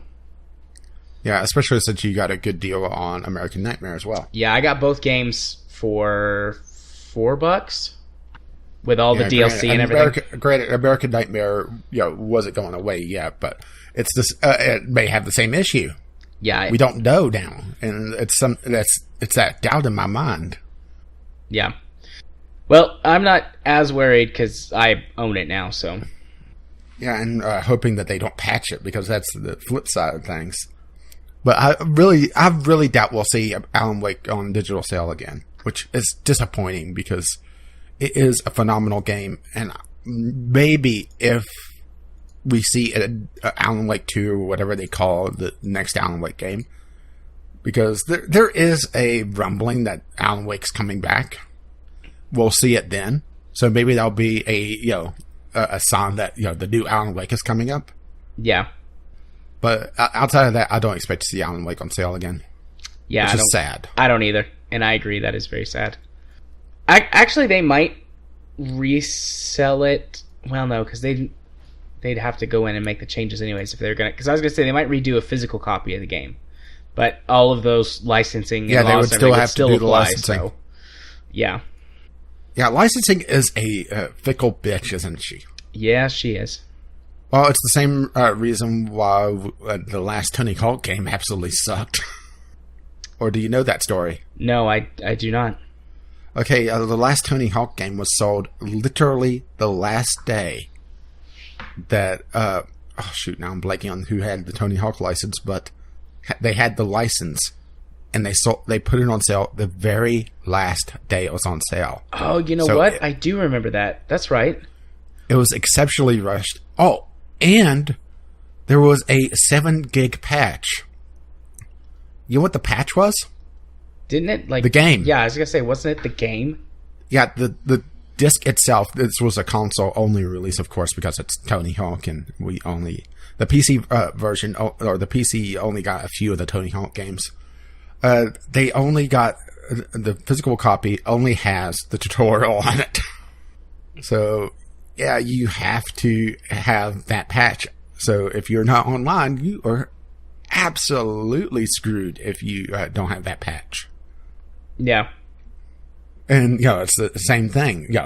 They paid for a 15-year license and didn't expect that the bottom would drop out of the Tony Hawk franchise because they, beat it to death. They beat the Tony Hawk like we beat No Man's Sky.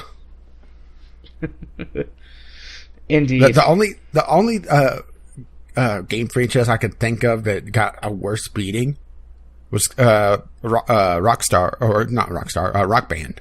Well, Rock Band Guitar Hero, the music genre. Because think how many Guitar Hero games there were and how many times the tracks didn't go between the different... Oh, and I'm not just rambling here. That's also a licensing problem. Yeah, the tracks couldn't go between the different games, so you were buying the same tracks over and over and over again. And there were either very small windows or no windows to export the tracks that you bought. Yep. Because they even had the feature where you could transfer tracks from one game to another, but only a few select titles actually did that because of licensing issues. Yeah, licensing. I have a feeling we may have an audio letter on this next week. I hope so. All right. Well, yeah, licensing. It's one of those things that it's a necessary evil, but it feels like it's strangled the game industry way too much. Indeed. Speaking of something... Because if we didn't have licensing, we would have how many Mario games that are, Mario... he's a German plumber in New York.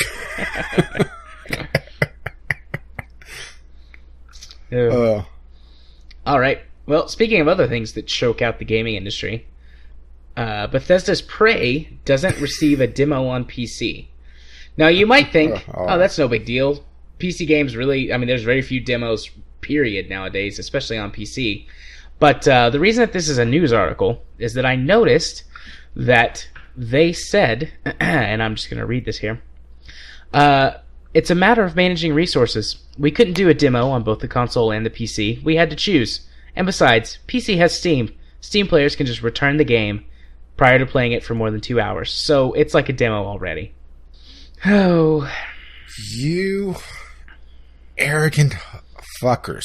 First of all, the Steam refund system, Valve specifically said that it's not to be used like this. Yep. Bethesda is advocating... specifically said this. ...for abusing the Steam refund system. Well, first of all, Bethesda is just... I'm going to say this right here. Bethesda, at least what they've turned into, is a terrible company for PC gaming. Yeah. And that saddens me because I absolutely love the older Elder Scrolls games. But what they've turned into... Okay, let's just tick these off. We have Prey, which has no demo, and they're advocating this, and no review, early reviews. So all the reviews were, or at least the early reviews, were people absolutely rushing through the game, so they're not really good reviews. We have Dishonored 2, which had an abysmal release, technically flawed, out the wazoo. And, once again, no review copies, so, everything was rushed. Oh, let's see. Before that was Doom, which, once again, no review copies, even though it was a good game. Yeah, Doom turned out alright. I think Prey has turned out alright, too, but, I mean, I always try to be more positive than you. And really? I'm a big fan of, benefit of the doubt. Innocent until proven guilty. But I'm not going to defend Bethesda on this one. I'm not going to play devil's advocate because that's just really shitty. Well, let's see. Elder Scrolls Legends, which, that's a free-to-play card game. Doom. Fallout 4, which also didn't have some technical issues on release. Yeah, Fallout 4 has also known being produced by Bethesda.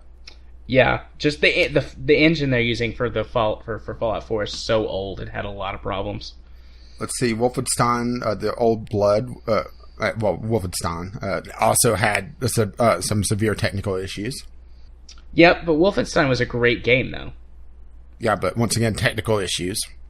Let's see, Elder Scrolls Online. I'm just going back through the list of Bethesda games.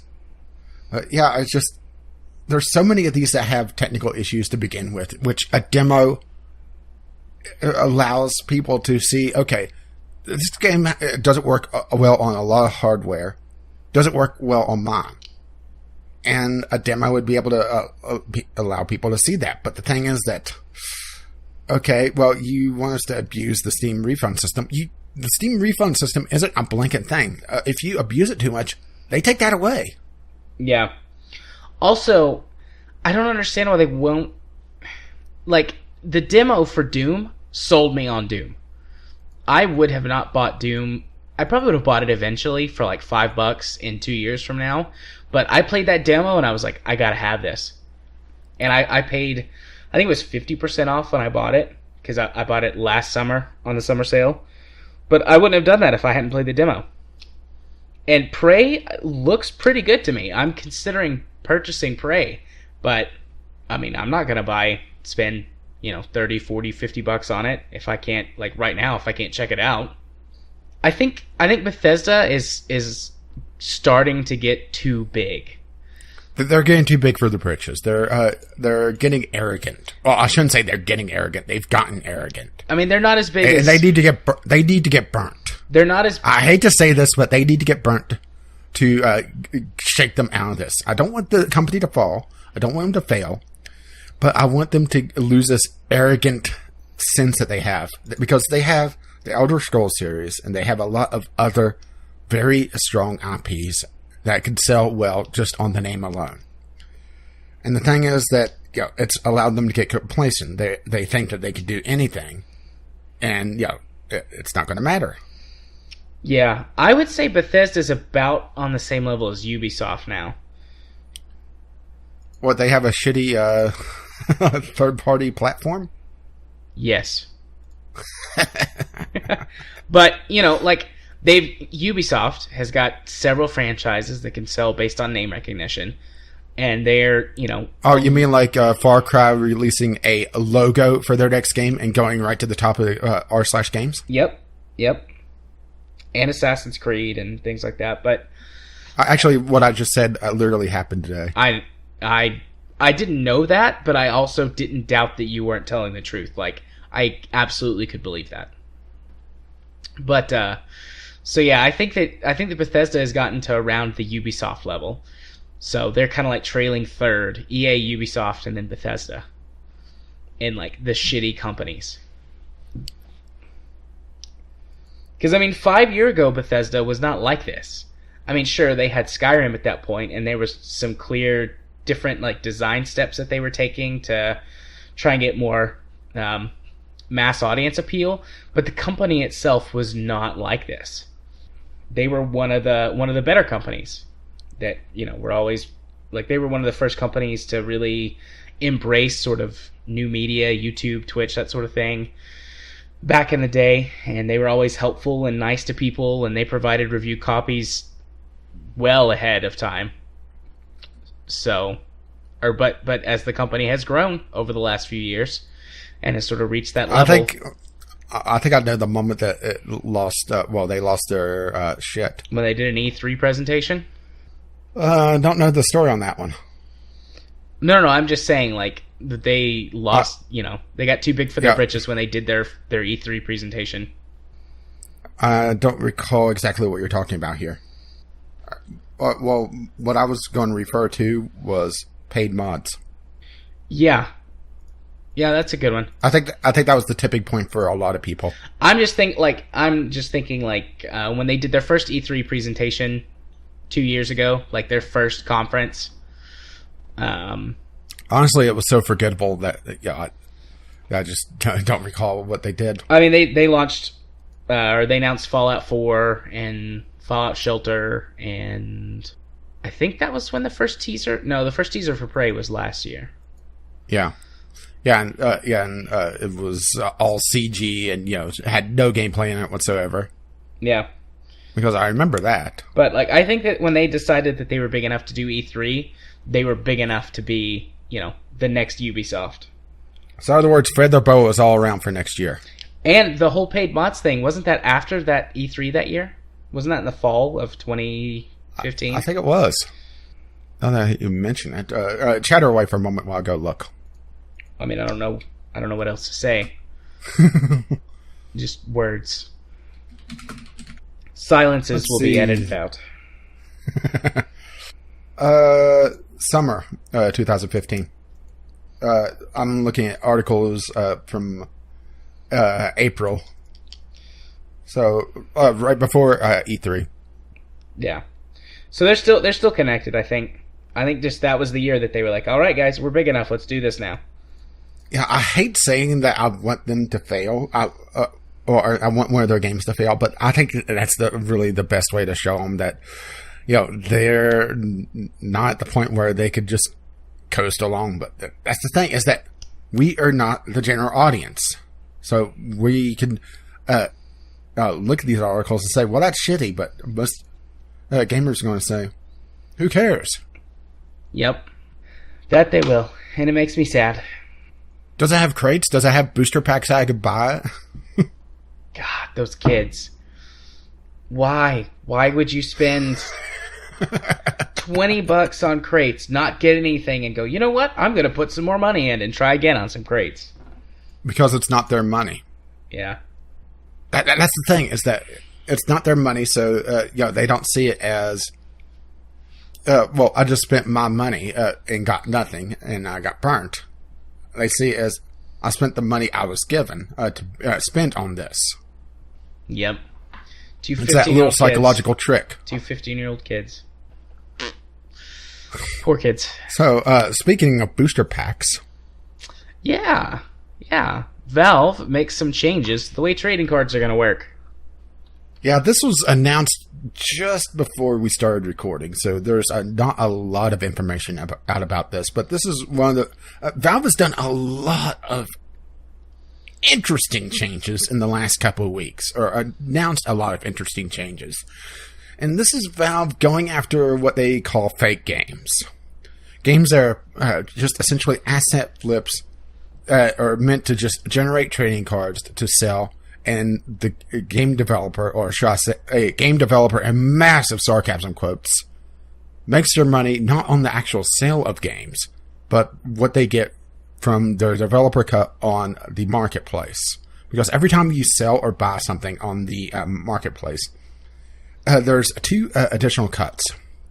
There's the Valve cut that is a certain percentage depending on what you're selling. And there's also the developer cut. So if I sell since we just talked about Bethesda, if I sell a Doom trading card, Valve gets a cut from what I buy, what I sold, and Bethesda also gets a cut because that's an additional incentive to allow them to put out the trading cards, and that's also the incentive for the emoticons and everything else. Well, what happened was that all these really essentially single person development teams, because most of the times these are single people that are just putting out a different asset flips, just buying pre-made assets from like the Unity store or whatever, and putting out basically the bare minimum of a game, putting on green light, getting it through green light somehow.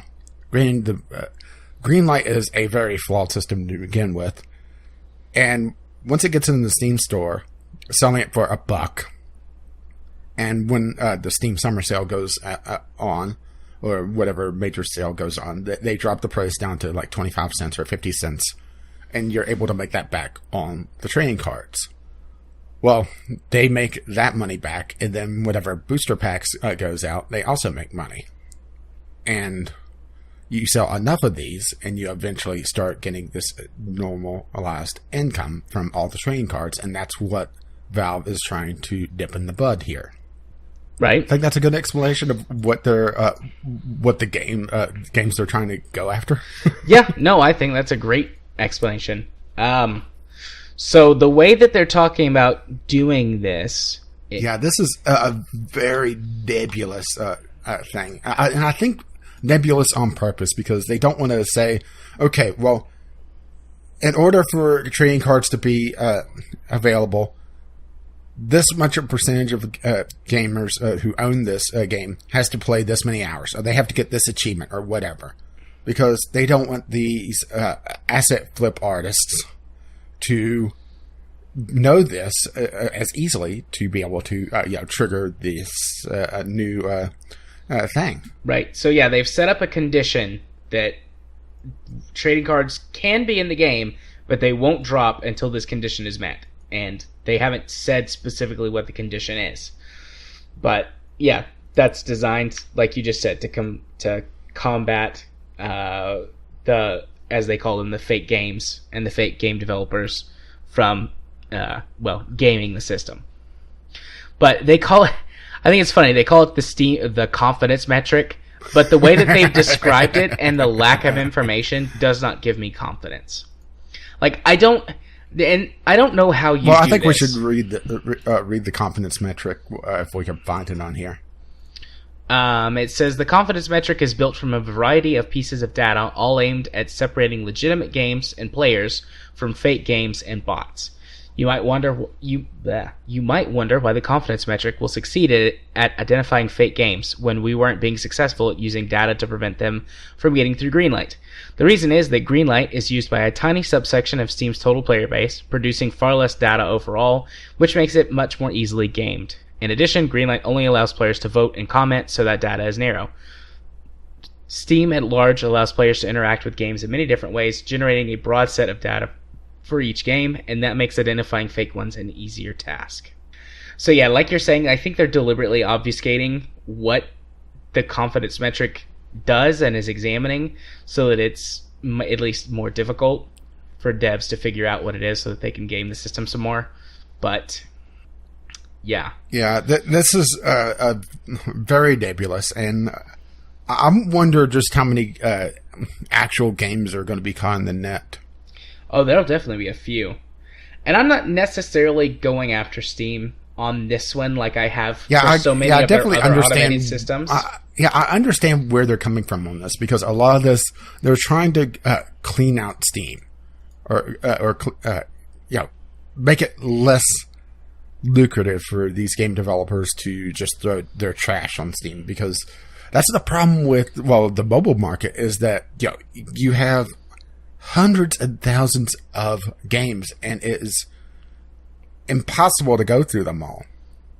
Steam doesn't have that problem yet, but when they release the Steam Direct system, where there's not even the road bump that is Steam Greenlight to get on Steam, you're going to have just this tidal wave, and they have to try to figure out, okay, how are we going to get it so that the asset flips that are just card generators aren't lucrative anymore, that you have to actually sell your game on the game's merits, and not the fact that, it has trading cards, and that's about it. Otherwise, it's just a picture of a painted wall that someone put into RPG Maker. Yeah. Because there was, and they've also went through and cleaned out a few of the more notorious for the fake games. As a matter of fact, one that I saw someone commenting on was Watch Paint Try Simulator. Oh, yeah. And it was literally a picture of a wall painted. Let's see. Yeah, it's not showing up on the Steam store anymore, at least with Paint Dry. It was a picture of a painted wall in a visual novel engine, and that was the game.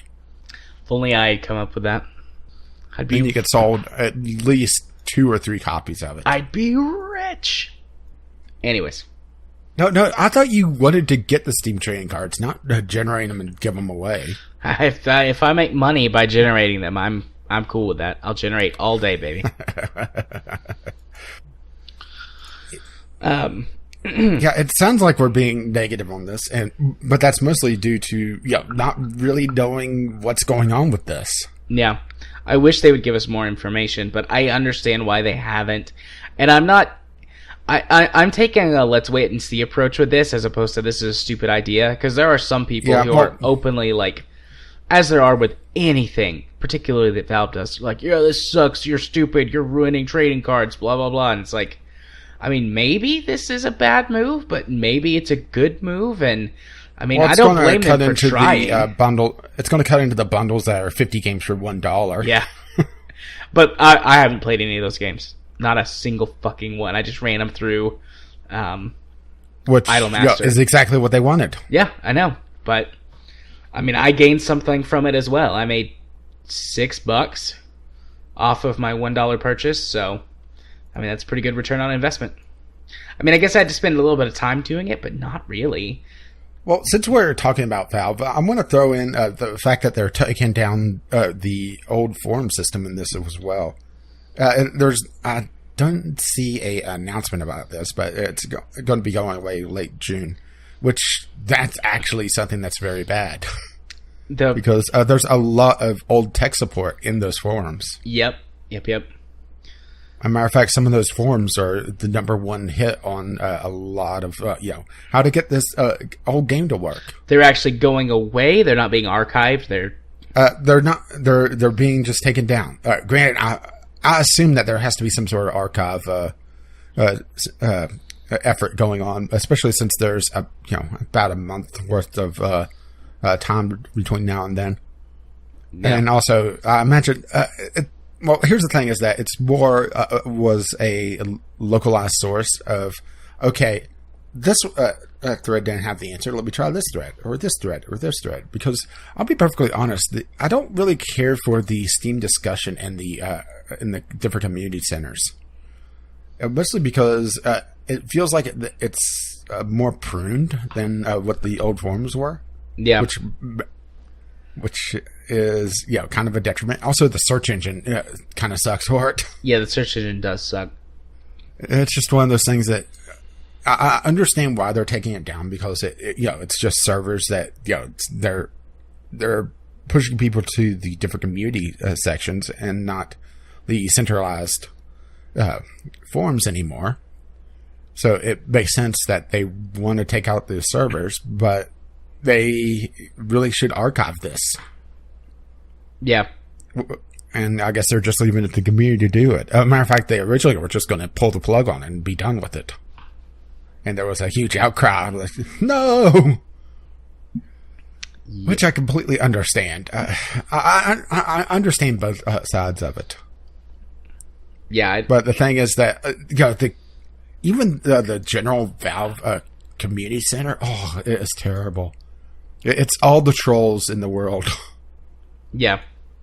Even though I do have to admit that if you want some Schadenfreude, go read the VAC band forum. Go read the what? VAC bands. VAC bands. Okay. Valve anti-cheat. Okay. Basically, it's all the people that are cheating or got at least caught by the VAC system on. Usually, CS:GO is the big one. Occasionally, you'll see Dota 2, but yeah. At least I think that's covered by VAC. But you'll see. Oh, I wasn't cheating. My brother was playing, and he must have put something on my computer. It's amazing how many people have brothers that are terrible cheaters, huh? Yeah. Or just occasionally just caps lock anger. No. All right. Are you ready to move on to? Yeah. Do we want to do the general topics since we're at the 2-hour mark? Do you want to? I mean, it does fit in. Yeah. But there's always Steam news around the corner. Yeah, true. I'll leave it up to you. Let's just go ahead and... Since you're the almighty editor. Let's go ahead and move on to Community Corner. Okay, so you'd have to prune the topic list anyway. Yeah. All right. Well, for our Community Corner this week, the first thing we've got is that... First of all, we have crickets in the mailbag. Well, I mean, this sort of counts as a thing. So, yeah, the jokes that we were making at the beginning of the podcast about Amy, one of my coworkers, her name is Amy. I can't pronounce the rest of her name because it's like a legit Japanese name.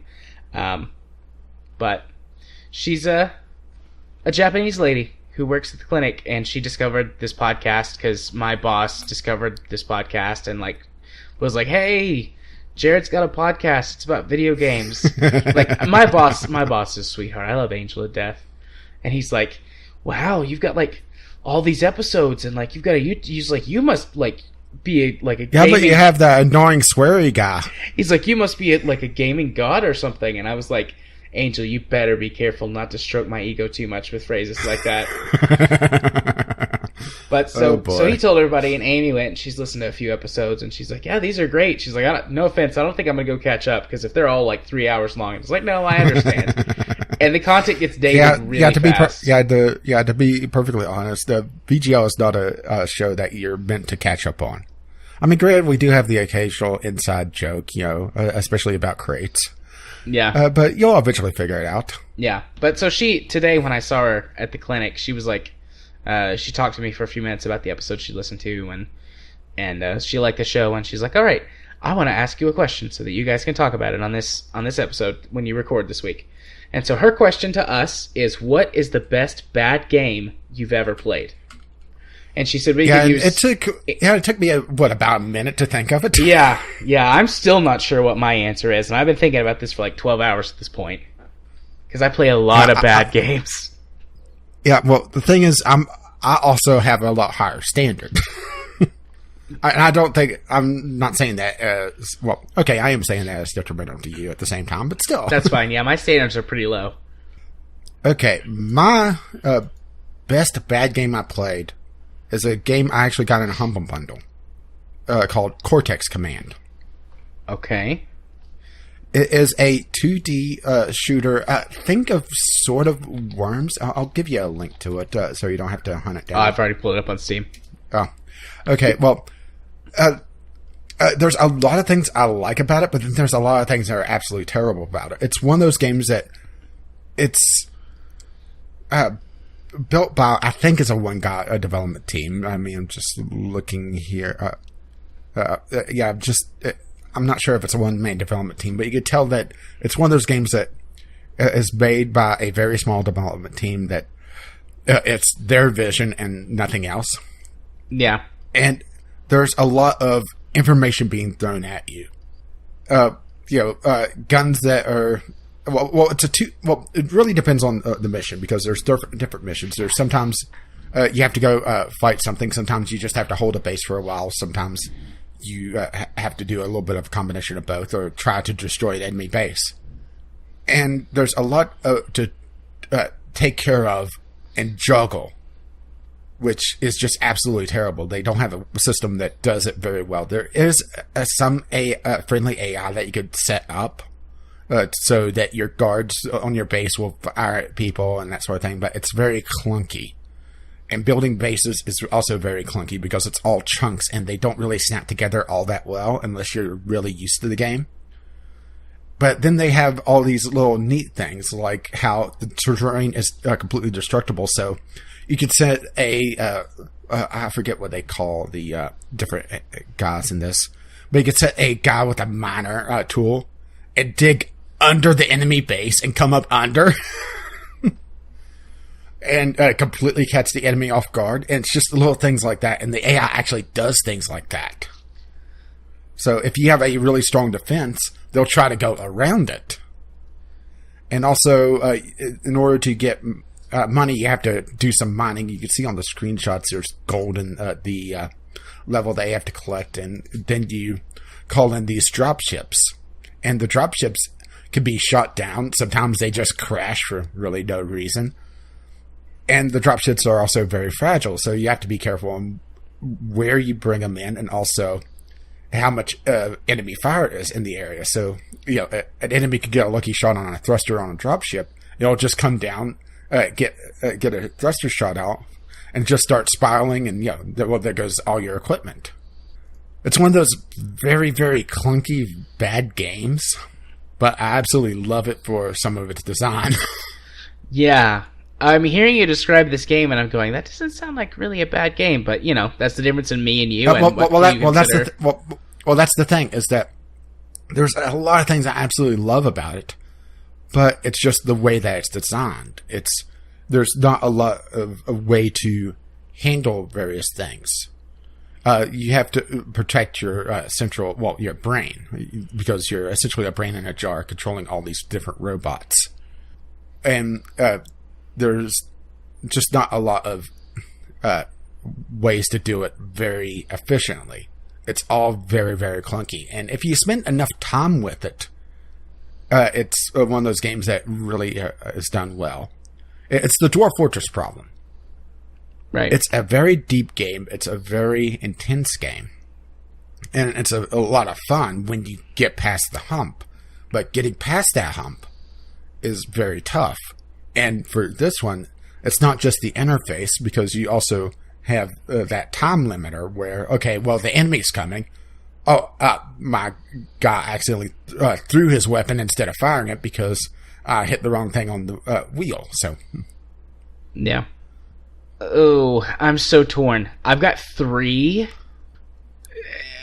and I'm not going to go through all of them like I did last time, like where I cheated and went through all the games, but I really can't decide. So, all right, I'm going to ask for you to decide, not the game. I'm going to just tell you what it is that's going on between the two of them for me.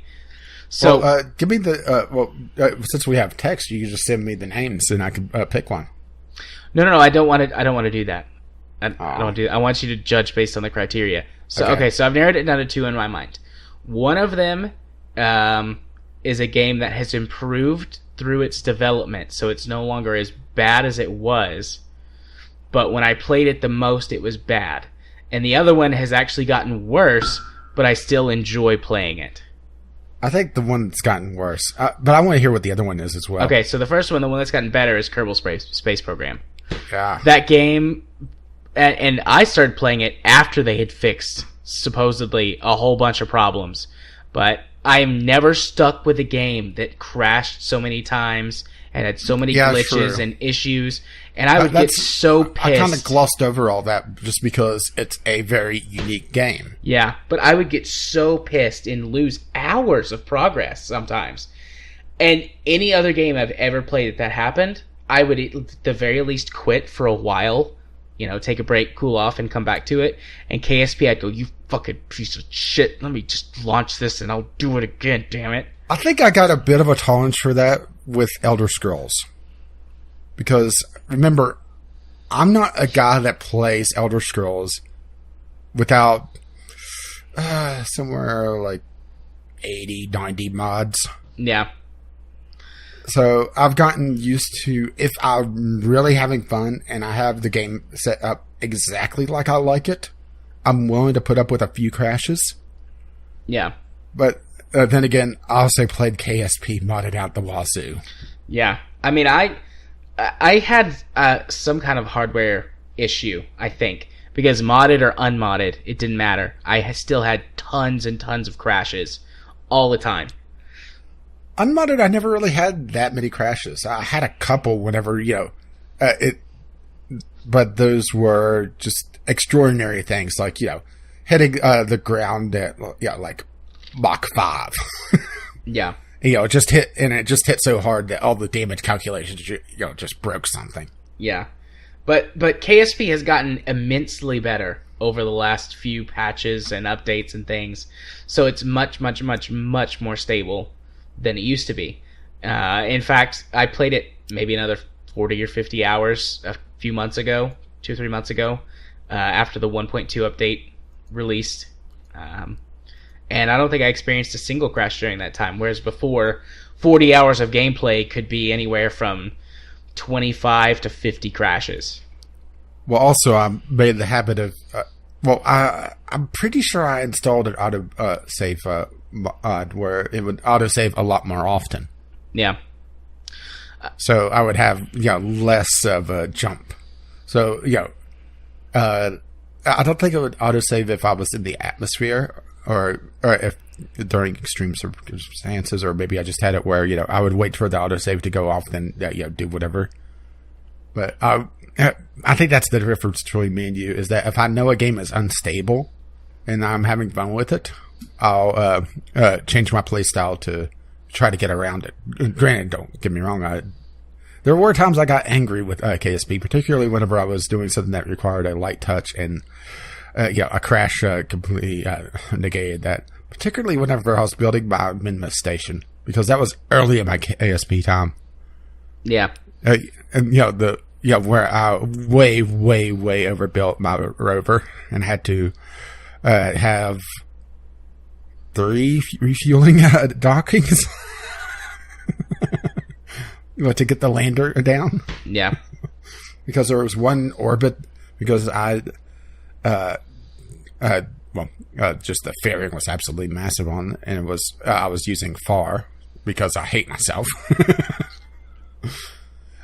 One to get it in Minmus orbit because that was my testing ground, and one to get enough fuel to land. Granted, I was borderline on getting it landed, so I could have probably done it if I did a suicide burn.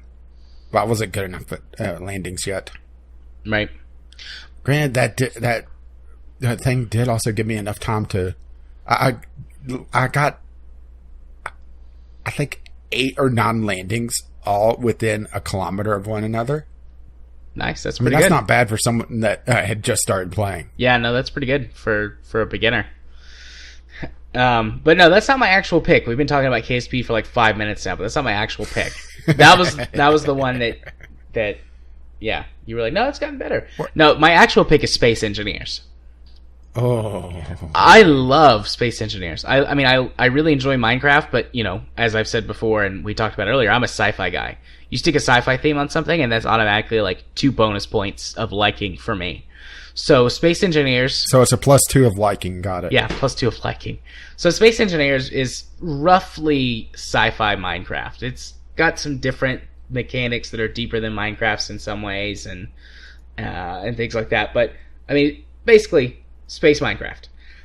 And I love that game, but God, was it buggy. And every update, they made it worse. They broke performance, like in fixing bugs and saying they were going to improve performance. They broke more things than they fixed, and they hurt performance repeatedly. And it just, for a while, it got unplayable. It was so bad. And then it was unplayable for me. For me, playable is pretty much 60 FPS. I could have probably played with you guys whenever you were playing it, but I was not going to have fun with it.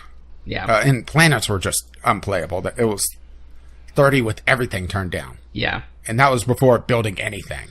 Yeah. And eventually I got to that point, but then that's also my CPU. But then that had to be. Yeah. But then I got my RX 480, which helped a lot, because I had a decent CPU, but I didn't have a very good graphics card. So then I played it again for a while, but again, more updates, making the game worse, more broken, poor performance. Until eventually I just couldn't play it anymore. But it's been several months, and I've also had another massive PC upgrade with my i7-4790, so I'll probably will give it another shot. I mean, there was just an update on Thursday.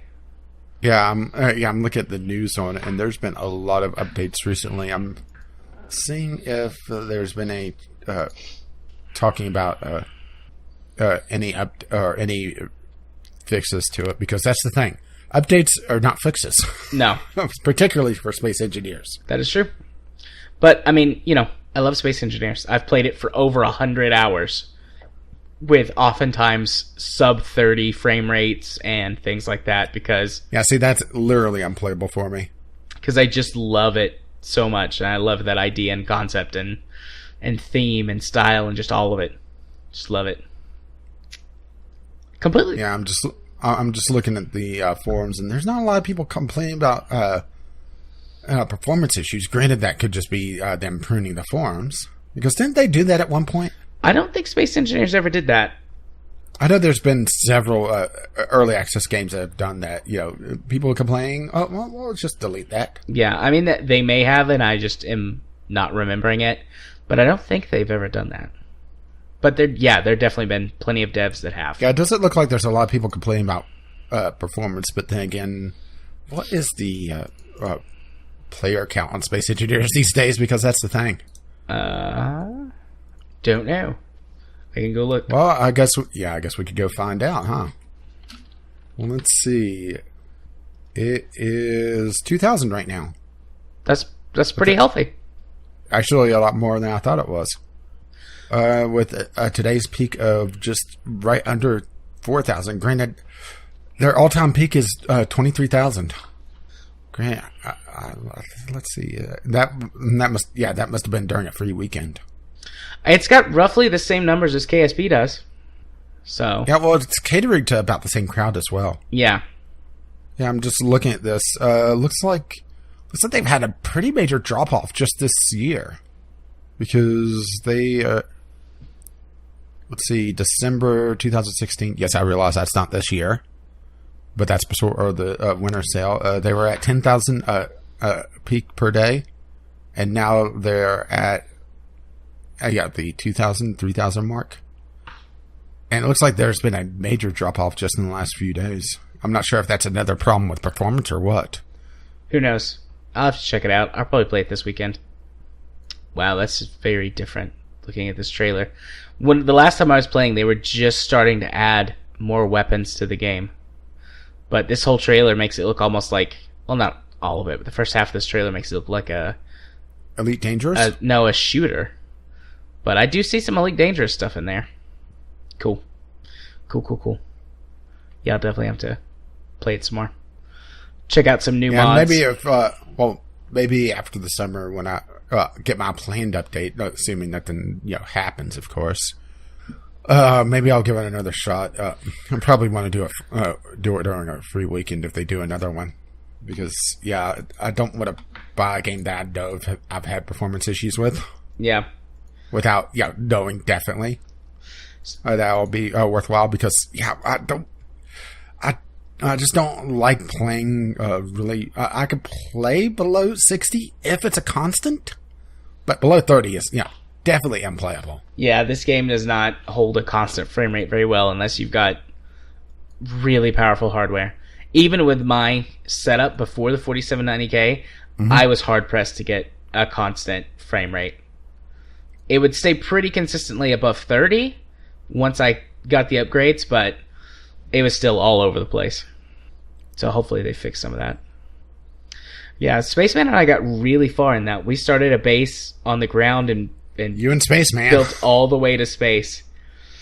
We played that game. So Spaceman got to space. He did. Spaceman got to space. We played that game religiously for 2 or 3 months. Yep. Good times. I miss playing that game with friends. I did all of the shipbuilding.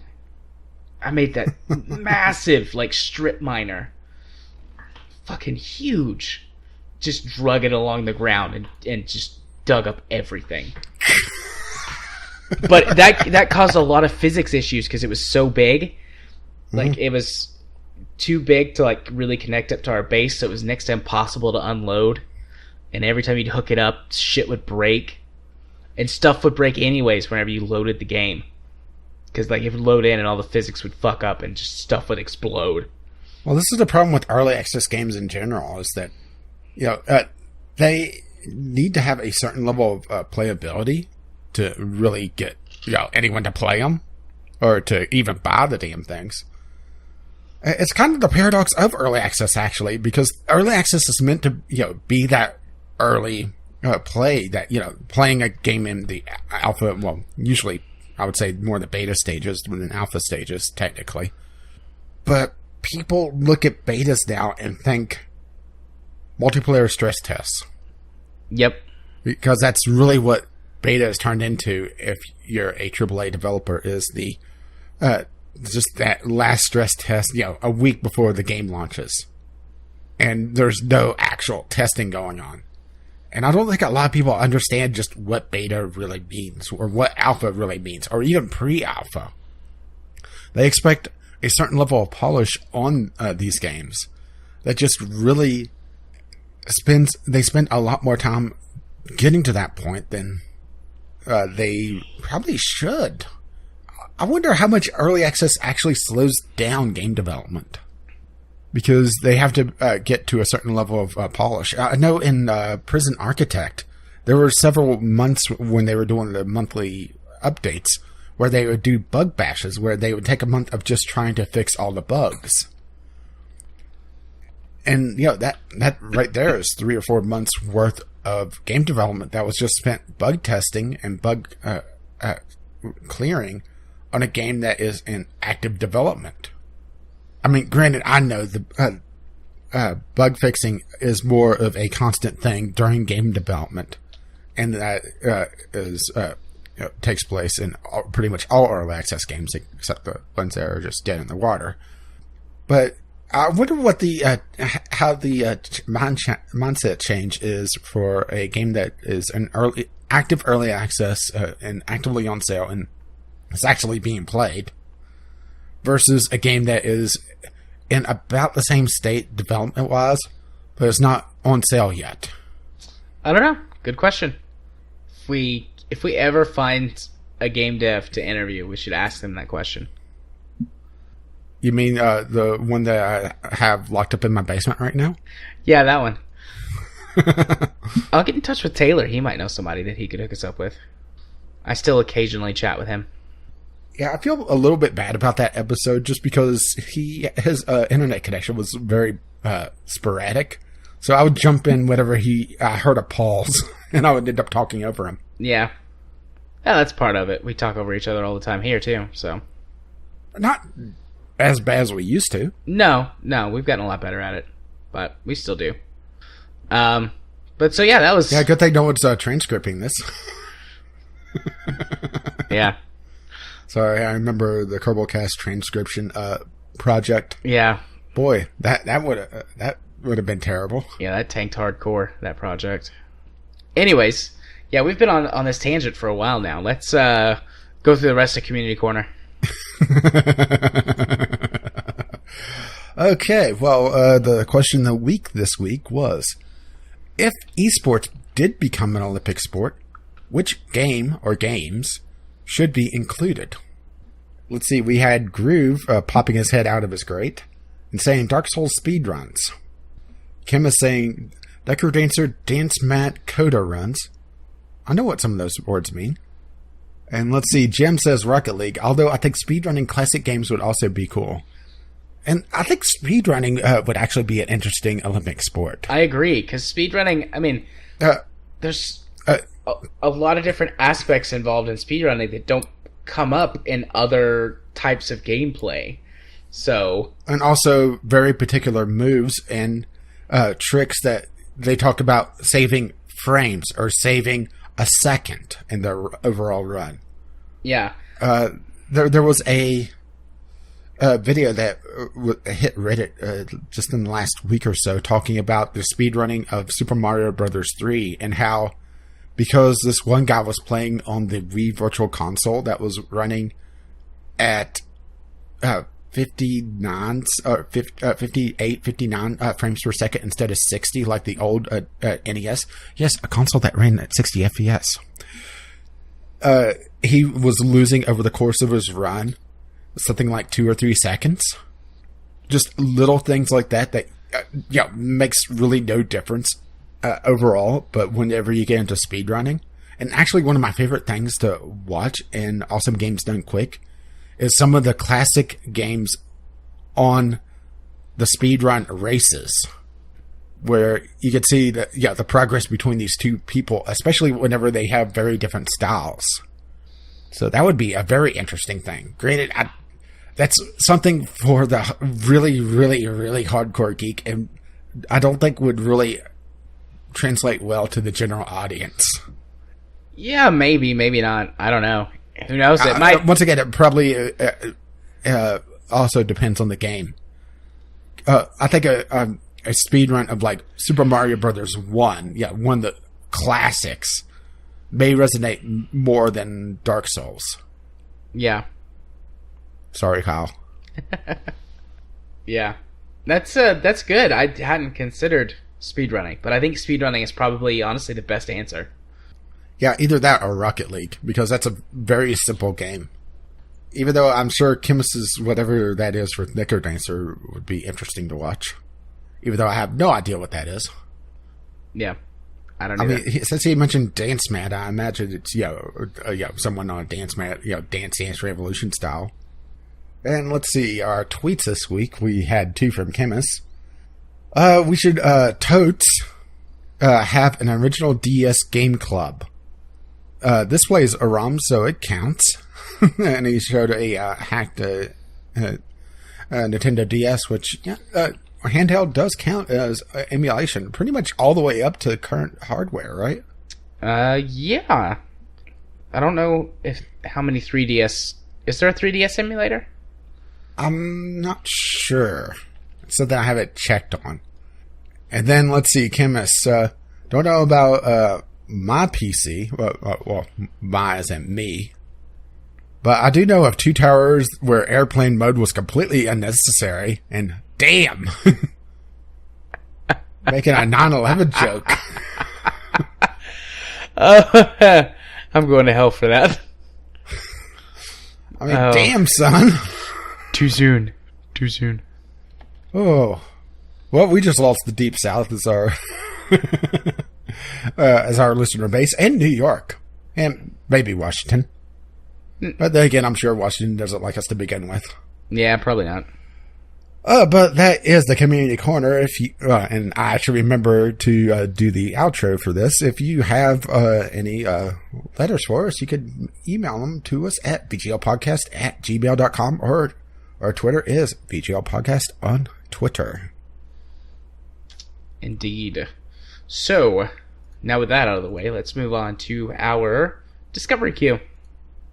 Yep. Discovery Queue with Doobity Doo. Go for the theme song. Alright, I need my queue pulled up here. Yep. Let's see, I get Vanquish right off the bat. Essentially arcade score attack shooter. Granted, I'm not sure if I would really pick this up myself because it's supposedly a very short game, and I love it has a lot of replay value in beating your highest score, but that's about it.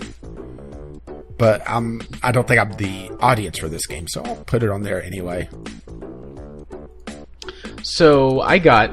And I think you took your name off the Discovery Queue list when you cleaned it out. Oh, whoops. My bad. Because I was just adding Vanquish, and I don't see you here. Well, my first game that popped up, this looks interesting. It's called Landless. It's, of course, a early access survival crafting game. Oh, and I guess I should say, we should also probably mention how this game is relevant to you. For me, it gave it to me because of Space Marine and Just Cause 2. Okay. For Vanquish. Okay. But so yeah, Landless, this is a survival crafting game, but it looks like you're crafting a boat.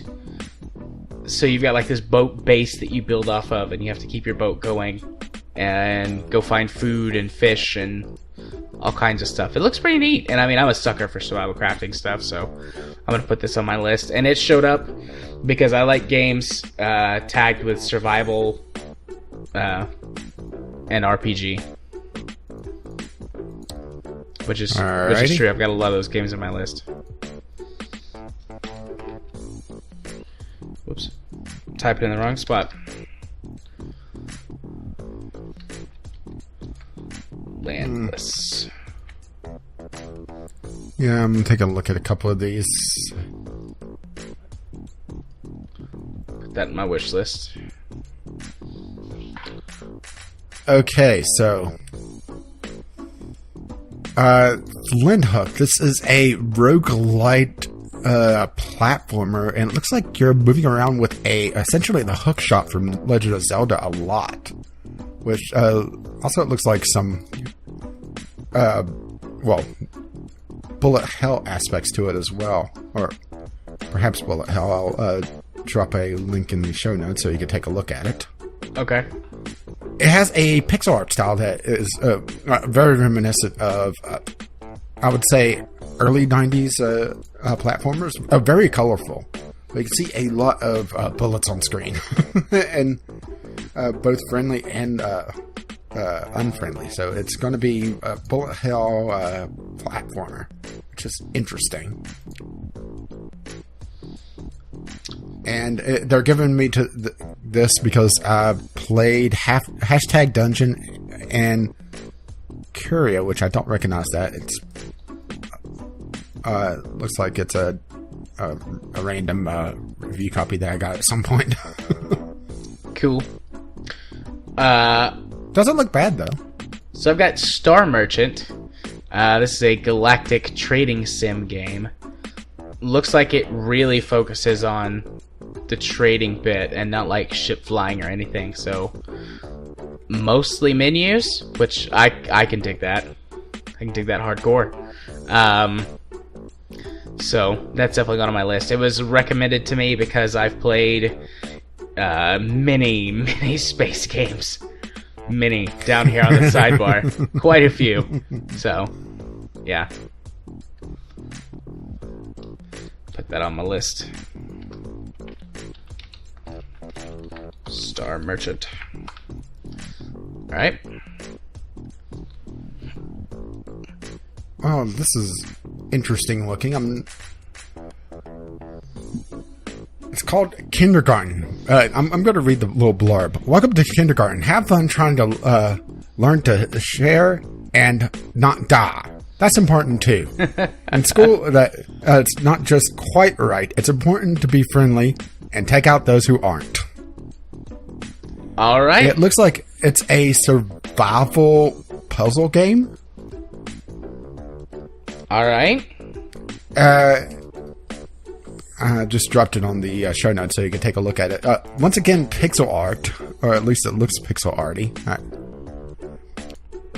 And it's an interesting concept, at least. It's in early access right now, and they're giving me this because I played Party Hard, which is about the same concept of trying to take out people that are unfriendly.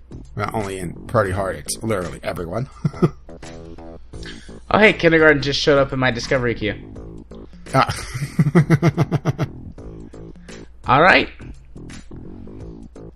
And it looks like you also it's not just Party Hard-ish where you're trying to kill everyone, but it's also you're getting warnings because one of the screenshots shows you didn't take the janitor's warning. Don't take the janitor's warning lightly. Sorry, it has that kind of crayon font on it, so it's a little hard to read. So it's one of those that it's a puzzle game. It's interesting. So like Farm World. Also, it's a $5 game, so it's on the budget end of things. Nice.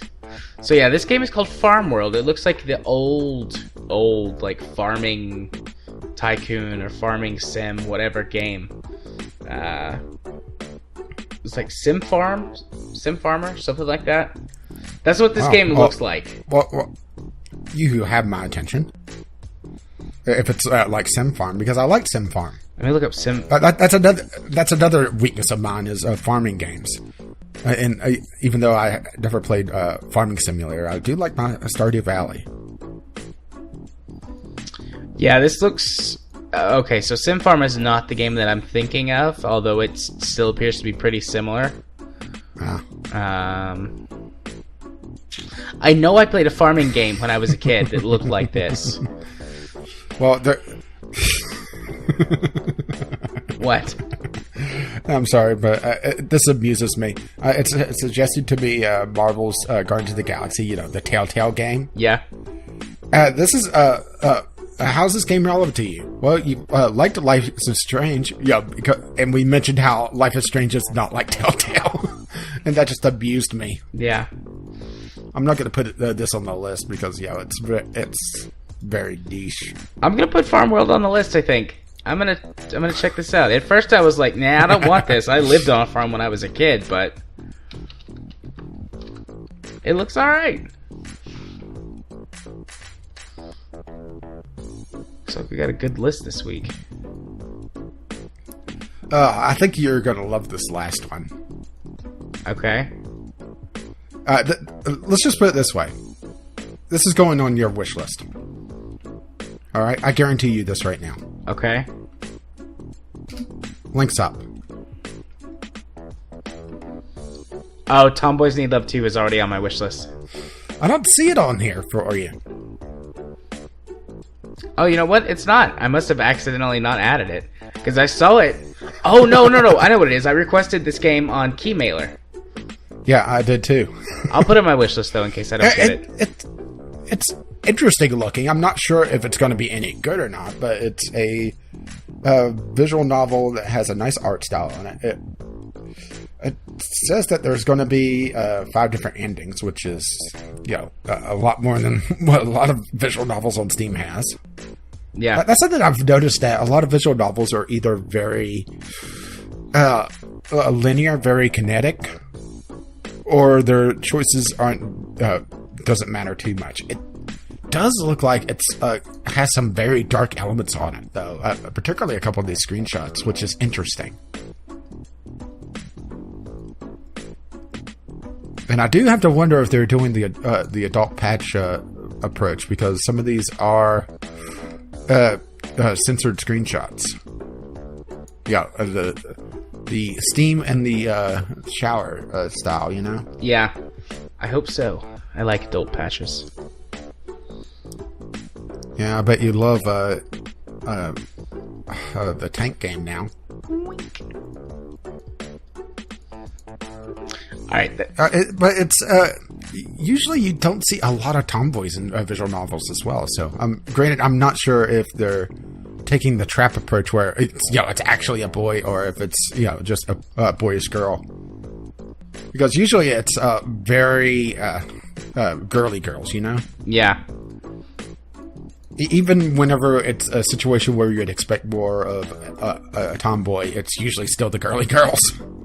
So it's interesting to see a different style of romance game, because that's what they're calling this, is a romance. And the fact that they're also leaning on some of the more darker elements. Granted, I'm not sure if this tag is the developer, or if it's just someone having a laugh, but they do have the psychological horror tag on this, and there's not anything here that really screams out joke tags as well. So maybe this is actually going to be a true kind of a little bit of a mindfuck thing, and it is also on the cheaper side of this visual novels. I'm done with my discovery queue, but I just discovered something outside of that. This was my last discovery queue game. Okay. Stay, Democratic People's Republic of Korea. Made by the same people who did Panzer models. Go to North Korea, be a tourist, don't get arrested. Yeah, I kind of requested a review copy of that. One of the screenshots, you're, I guess, having a romantic scene with one of the girls, and the devs have very cheekily named themselves Donald Trump. Normally, I think I'd get mad at that, but like this game, I'm like, I see what you did there, you cheeky bastards. That's also, it seems like, it's just Panzer models that they've developed, but it's also a take on another visual novel. Or do you know it? What's it take on? You don't know the joke that they're making with the the other joke that they're making with the title? I'm disappointed in you. I don't know what you're talking. What? Go Nippon, my first trip to Japan. Ah, okay. I see that. I'm disappointed that you didn't get that immediately. Nope, didn't catch it. I'm very sorry. Didn't catch it. How dare you? I'm not real good at subtleties, okay? I think we've had this discussion before. Over something that was in Go Nippon. Yeah, you're subtle as a sledgehammer. Yeah. So yeah, that's Discovery Queue this week. But considering how much you love your visual novels, I'm just shocked that you didn't remember that. I love all visual novels. Yeah, and then occasionally even a good one. Every once in a while, yeah. I think they're all good in my heart and in my penis. Oh boy. Especially my penis. Well, it does explain why you like the short ones. Wink. I like them all, baby. Alright. Well, that's... Well, as we lost all our viewers now. That's Discovery Queue for the week. I wonder if it counts as sexual harassment if Amy hears me talk about my penis on the podcast. I don't think so, because it's outside of work. Well, I guess we're going to find out the hard way. Penis, penis, penis, penis. Anyways. And you completely ignored my subtle joke. Yep. Alrighty. Well, now that we're done with that, let's move on to the portion of the podcast where I go first, which is where I talk about my stuff. So I scheduled every single episode of Divinity that I have rendered and uploaded, so all the way up through episode 32. So how many weeks is that? 2 weeks. 2? Yeah. So you're basically doing one a day? Yeah, except for Fridays for the podcast. So... Well, considering what I was planning, this may throw a wrench into things. Why? What were you planning? Well, I didn't think you were going to do that much. I was, no, we'll talk about that when I get to my portion. Okay. But, so yeah, there's that. And then I've got a couple of other projects that I've started working on. I did some audio testing last night for a couple of things that I want to do, but I'm not ready to talk about those yet. And I'm putting together a list of classic, or not classic, but like PS2 titles that I want to emulate and play and do some stuff with. XSplit's latest update allows it to capture a wider variety of content on your screen, and it can now quickly grab the emulator and just record that. And it looks way better recorded than it does when I'm playing it. So I don't know if it just hooks in and gets it like directly, or I don't know. I don't know what it does, but it looks better recorded than it does when I play it. So that's nice. But so yeah, I'm putting together a list of games. One in particular that I will talk about is a Naval Ops. Like, I mean, I've talked about the game multiple times on the podcast, so I won't go into the game, but I was thinking, like, you know, I've played this game, like, front to back a dozen times. I should do, like, I don't know if it's going to be, like, a tutorial series or just, like, a straight-up Let's Play or what, but I definitely want to do some content in that. And that's where I did most of my testing for audio and visual quality. So there's some of that coming. I'm now doing Keymailer, or like just like you do. So hopefully I'll get some more copies to do some reviews on and some Let's Play stuff. I'll definitely be talking about all of them on the podcast, but I don't want to waste my... on a strong... well, Graham, you got in on probably the worst time because, you know, it's just before E3 and the Steam sale, so there's not a lot going on with Keymailer, but yeah, maybe over the course of the next month, you'll start seeing a lot more stuff. Yeah. At least in theory. Yeah, I'm not going to do individual videos on Smash Pixel Racing and Captain Kaon, I'm pretty sure. I mean, I didn't like Captain Kaon, so I'm not going to waste my time with that. And Smash Pixel is so short.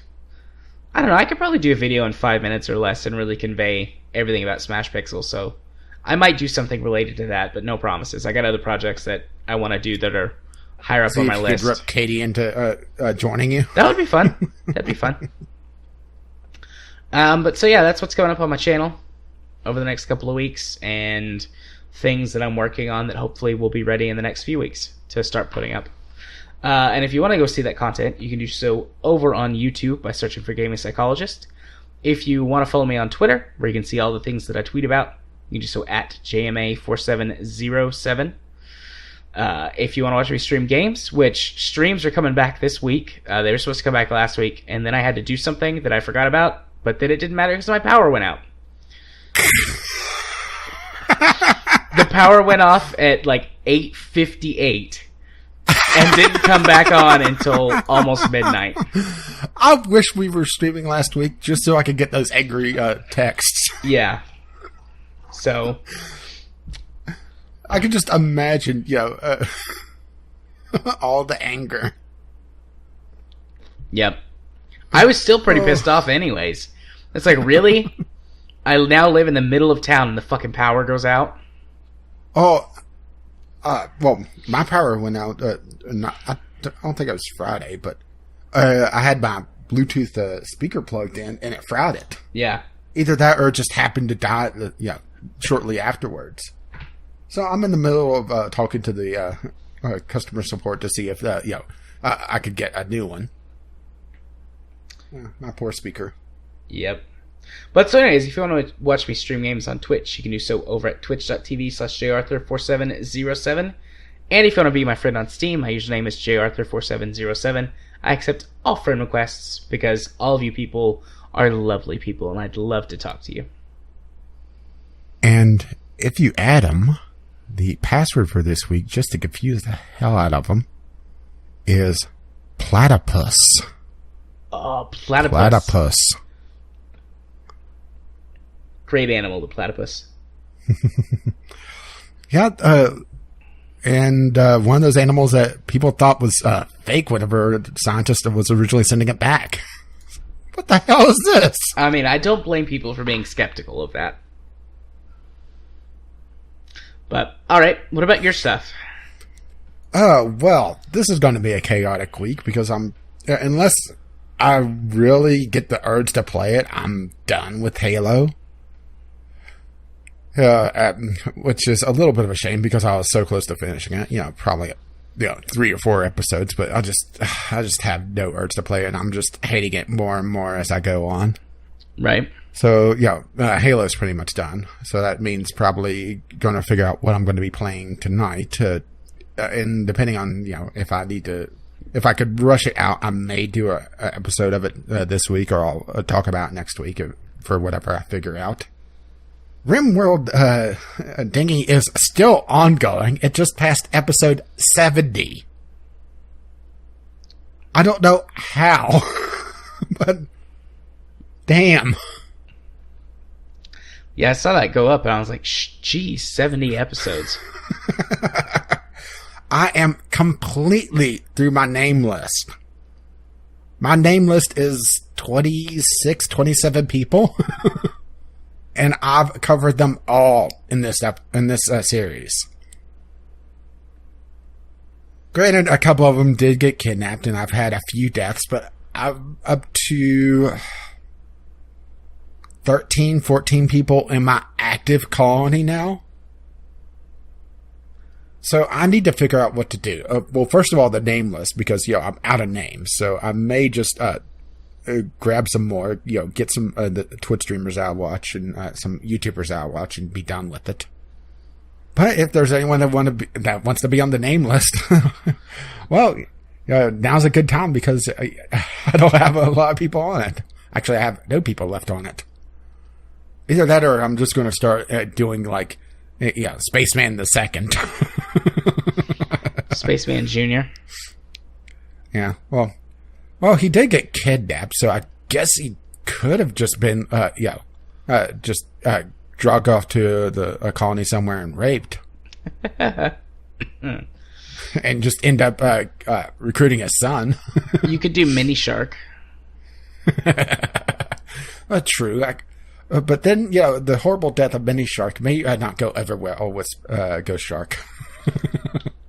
Yeah, maybe not.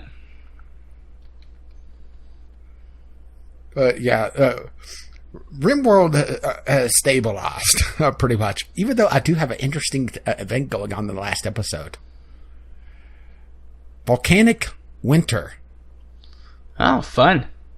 Which is one I haven't encountered yet. So, I'm basically... Well, I have a good food supply right now, but I'm scrambling to try to get greenhouses up and running enough to live off of completely. Because, that is going to cut down on power because I use solar generators still. And, well, obviously, it's going to be tough to grow outside whenever, it's a lot colder. Oh, and I'm also going into winter as well. So, volcanic winter.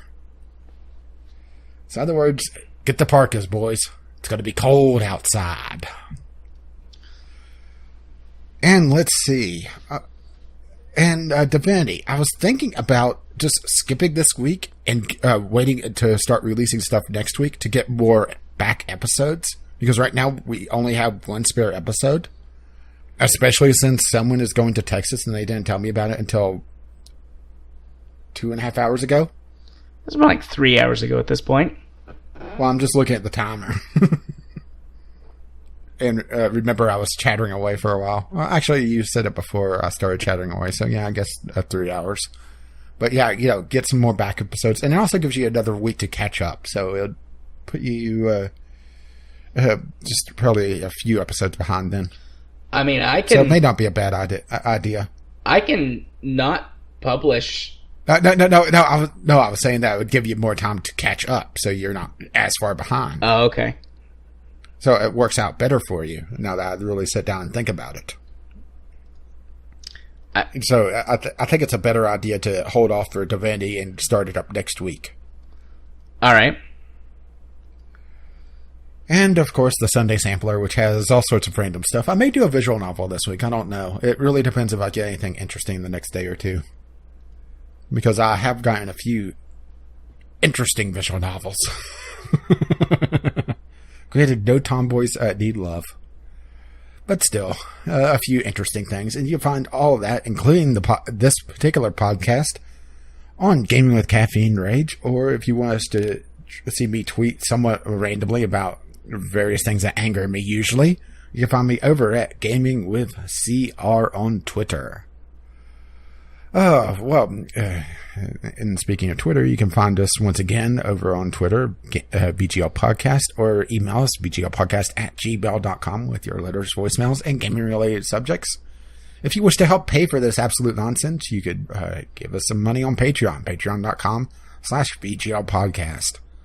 And if you're, for some reason, not on our RSS feed, you can find us over at bglpodcast.podbean.com, or we're also on iTunes or Google Play.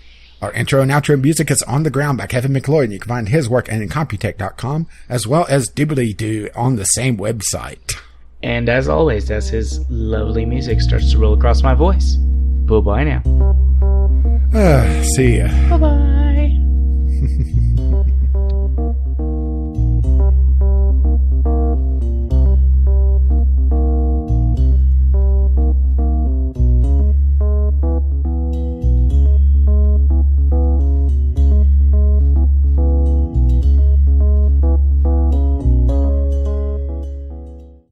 Here's something mildly interesting. It's not show topic, but Harvest Moon Light of Hope announced for PC. Nice. They probably... I love the comments. Harvest Moon, is that like Stardew Valley? I was going to say, they probably noticed how well Stardew Valley did, and they thought, well, we like money. I guess we'll put... And also, supposedly, it's supposed to have a lot stronger story than it usually does. Don't get me wrong, I love the Harvest Moon games. But, yeah, they've never been very particularly strong on story. Yeah.